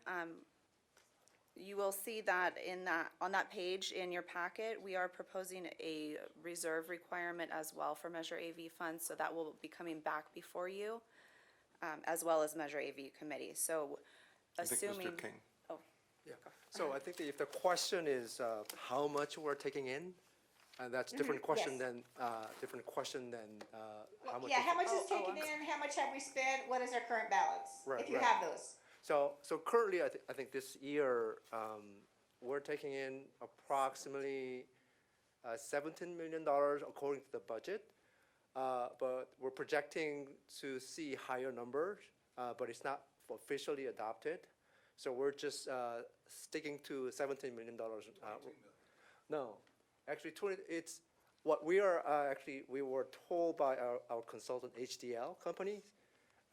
They're actually projecting a little over $20 million this fiscal year, which is $3 million higher than what we budgeted. But because we didn't actually go through the formal process of adopting a new amount, so we're just staying with the $17 million now. And as part of 22-23 budget adoption, we'll actually present a new number. Okay. Keith, when you say that's what you budgeted for or haven't budgeted for, who's doing the budgeting? Who's picking where the money's being spent if it's not the AV committee? So I'm confused. So I think that Janelle already explained. I think we actually go through the formal adoption of the budget is by the council. Right. Right. Yeah. But however, we actually want to take the items to committee members first and get their buy-in to it, our proposed items. Then we actually take it to council for your adoption and make it official. And that's the process where, yeah. So how much of AV measure funds have we spent to date? Janelle can probably give you a little more detail. yes. Sorry to put you on the spot, you guys. Not a My problem. apologies. So fiscal year 22 to date, we have spent a total of, sorry, 1 second, roughly $5.1 million. Okay. Okay, yeah, I know it's probably in my staff report somewhere. Where can I find exactly penny for penny where all that money was spent? Probably in the budget, right? So if I may, And the reason I'm asking, Janelle, is if I want to know that, and there's not an easy button, like at Staples, how does the public have trust in us if I can't find it, how do they find it? You see what I'm saying? If the public wants to know penny by penny where that money was spent, where do they go so that they don't have to go through 400 pages of a staff report? So Councilwoman Betancourt, let me interject here. We do take an itemized budget before Measure AV, and we are going to be updating that budget with actuals year-to-date expenses on the March 23rd meeting that's happening next week, and they will see the year-to-date expenses lined against every project that they've been spent on thus far. If you'd like to see a more regular report out on every expenditure of Measure AV, we can arrange that at the staff level. That can be handled administratively. If the council would like a bi-monthly report or something like that, we can work towards that end. No, what I really want is something on our city website where any resident of the city can click on something that says Measure AV, and a spreadsheet comes up saying line by line what's been spent, where it's been spent. I mean, it's one thing to bring it to the council or to the Measure AV committee, but why can't any resident in the city who's paying into this basically through their taxes, they should have the right to click on a button on our website and it should come up and say, Measure AV, current balance, you know, just a spreadsheet showing. Sure. What, do you understand what I'm saying? It's just, it's really important for transparency. We can Because work we towards asked that. them to let us take money from their taxes, and they really should be able to go and look to see how it's spent. Yeah, Ms. Perez is responding to that, Ms. Whitten. Oh, I'm sorry. I apologize for interrupting. We can work towards that end. That is not something that we have done heretofore, but like I said, as we retool and re-engineer this a little bit over the next couple of months, we would be happy to be able to provide something, a monthly report. It won't be updated daily by any means, but we can always have it when we close each month, an updated report there. Okay, I would appreciate it, and I'd like to kind of get a feel for what the other council members think. Maybe I'm being too picky. I mean, I've been accused of that before, so No, I just think it's a good idea. Actually, Ms. Bettencourt, I think it's a great idea. I think the public, the city of Palmdale, and everyone that pays taxes within the city ought to have that information easily accessible. I think it's a very good idea, and I think staff will accommodate that. Okay, great. Thank you. Thank you. 10 seconds, really quick. A All comment right, was the clock made is today running, Mr. Carrillo. on navigation, start counting. Navigation centers was brought up today. There's actually a project on the book, Jason, they were talking about navigation centers to provide housing for mothers with kids. It's on the books. There's already an amount of $583,000 projected from CDBG funds, and there is another one of $250,000 projected for 2023. 10 seconds. 12 seconds. All right. All right, so the next step would be to introduce a resolution? I'll make a motion to approve. You have to have public comment when you have mid-year budget review. I believe you're right. Do we have any public comment cards? Yes, you do, 9.1.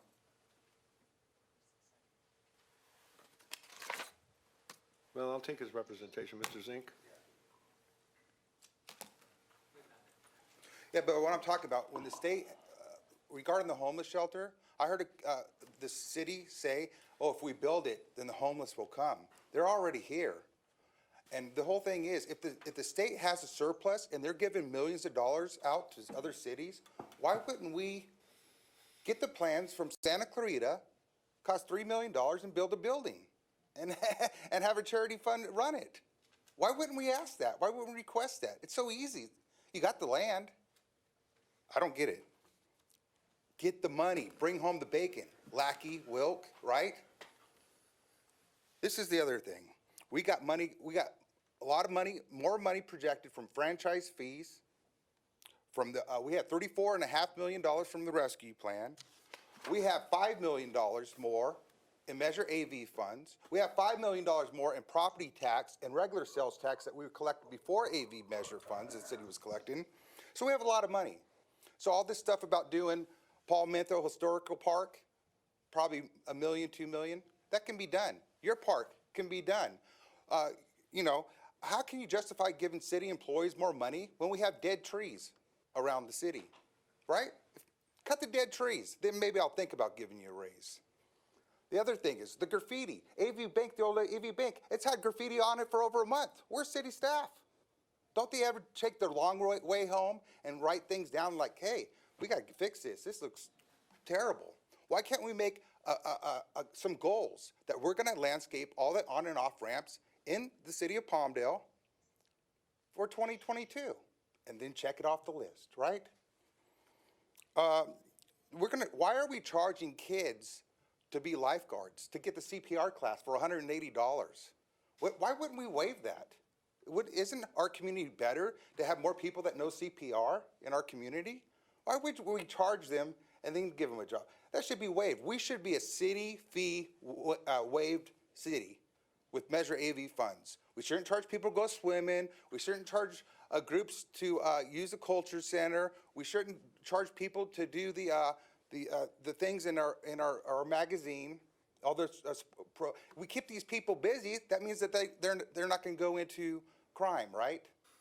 It's like Don't give more money to cops, give more money to programs, keep people busy, and then we don't need the cops. The rent's going up on the senior citizens. 2 of my aunts had to move out of the senior center because they can't afford it. You know, they get a $20 raise, but if rent goes up $40 that month, you know what I'm saying? Why aren't we subsidizing our seniors? We built that, why not do something? Why aren't we buying? There was $350,000 left from the county park bond measure for wetlands to buy Indian ponds. Why haven't we bought it? Why haven't we requested that money and use some city funds and buy it?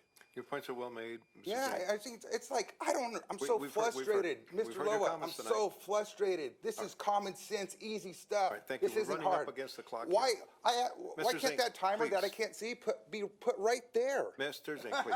Got it. Rhonda, why can't it be put right there? All right, thank you. All right, so we introduced the resolution. Is that the next step here? You can just take a motion on it. Okay. Is there a motion to adopt the resolution? So moved. There's first? Second. All right, so it's a first by Mr. Carrillo and second by Mr. Bishop. Is that what I heard? First and Yes. second then?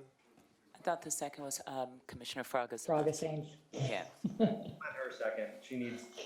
I need to go to sleep is what I need to do. Okay. I've been up since 3 a.m. All right. So we have a first and a second. Call for the question. Mayor Pro Tem, Vice Chair, Chair Pro Tem Loa, Yes. council members, directors, members, Commissioners Carrillo, Yes. Bishop, Yes. Betancourt, Yes? Fragas Haynes, Yes. and Denny. Yes. Thank you. Motion carries. Very good. I believe we've reached the end of the agenda as 10.1 and 10.2 were previously settled. So motion to adjourn?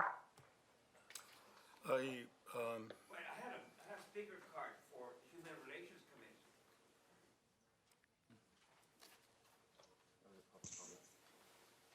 What's that? That item was taken during public comment. The section public comment included that. Yeah. Yeah, Mr. Hernandez, what happens is all public comment covers all items of the agenda. So if you have when public comment is opened, then all items of the agenda or non-agendized matters can be spoken to. So. Call my name for that item. You had an opportunity to simply speak on it, sir. All right. This is why I'm here, and he skipped 7.1. They adopted that by consent, and I think All right. this is the one, this is the city council. All right, coming up? Housing. Yeah, come on up, Mr. Hernandez. Oh, so it's taken care of. Yeah, you all set? Yeah, this is the first time I heard that you had a Human Relations Committee, and I'd like to know what's the mission statement of the Human Relations Committee, and I'd like to find out who are the members that you selected for the Human Relations Committee. What special interests do they represent or organization, and why can't the community at large nominate people to be on this Human Relations Committee? Okay. All right. Thank you. Okay. Is there a motion to adjourn? So moved. Moved by Mr. Carrillo. I'll second it. All in favor? Aye. Aye. Anybody opposed? We stand adjourned until April 7th. Thank you all.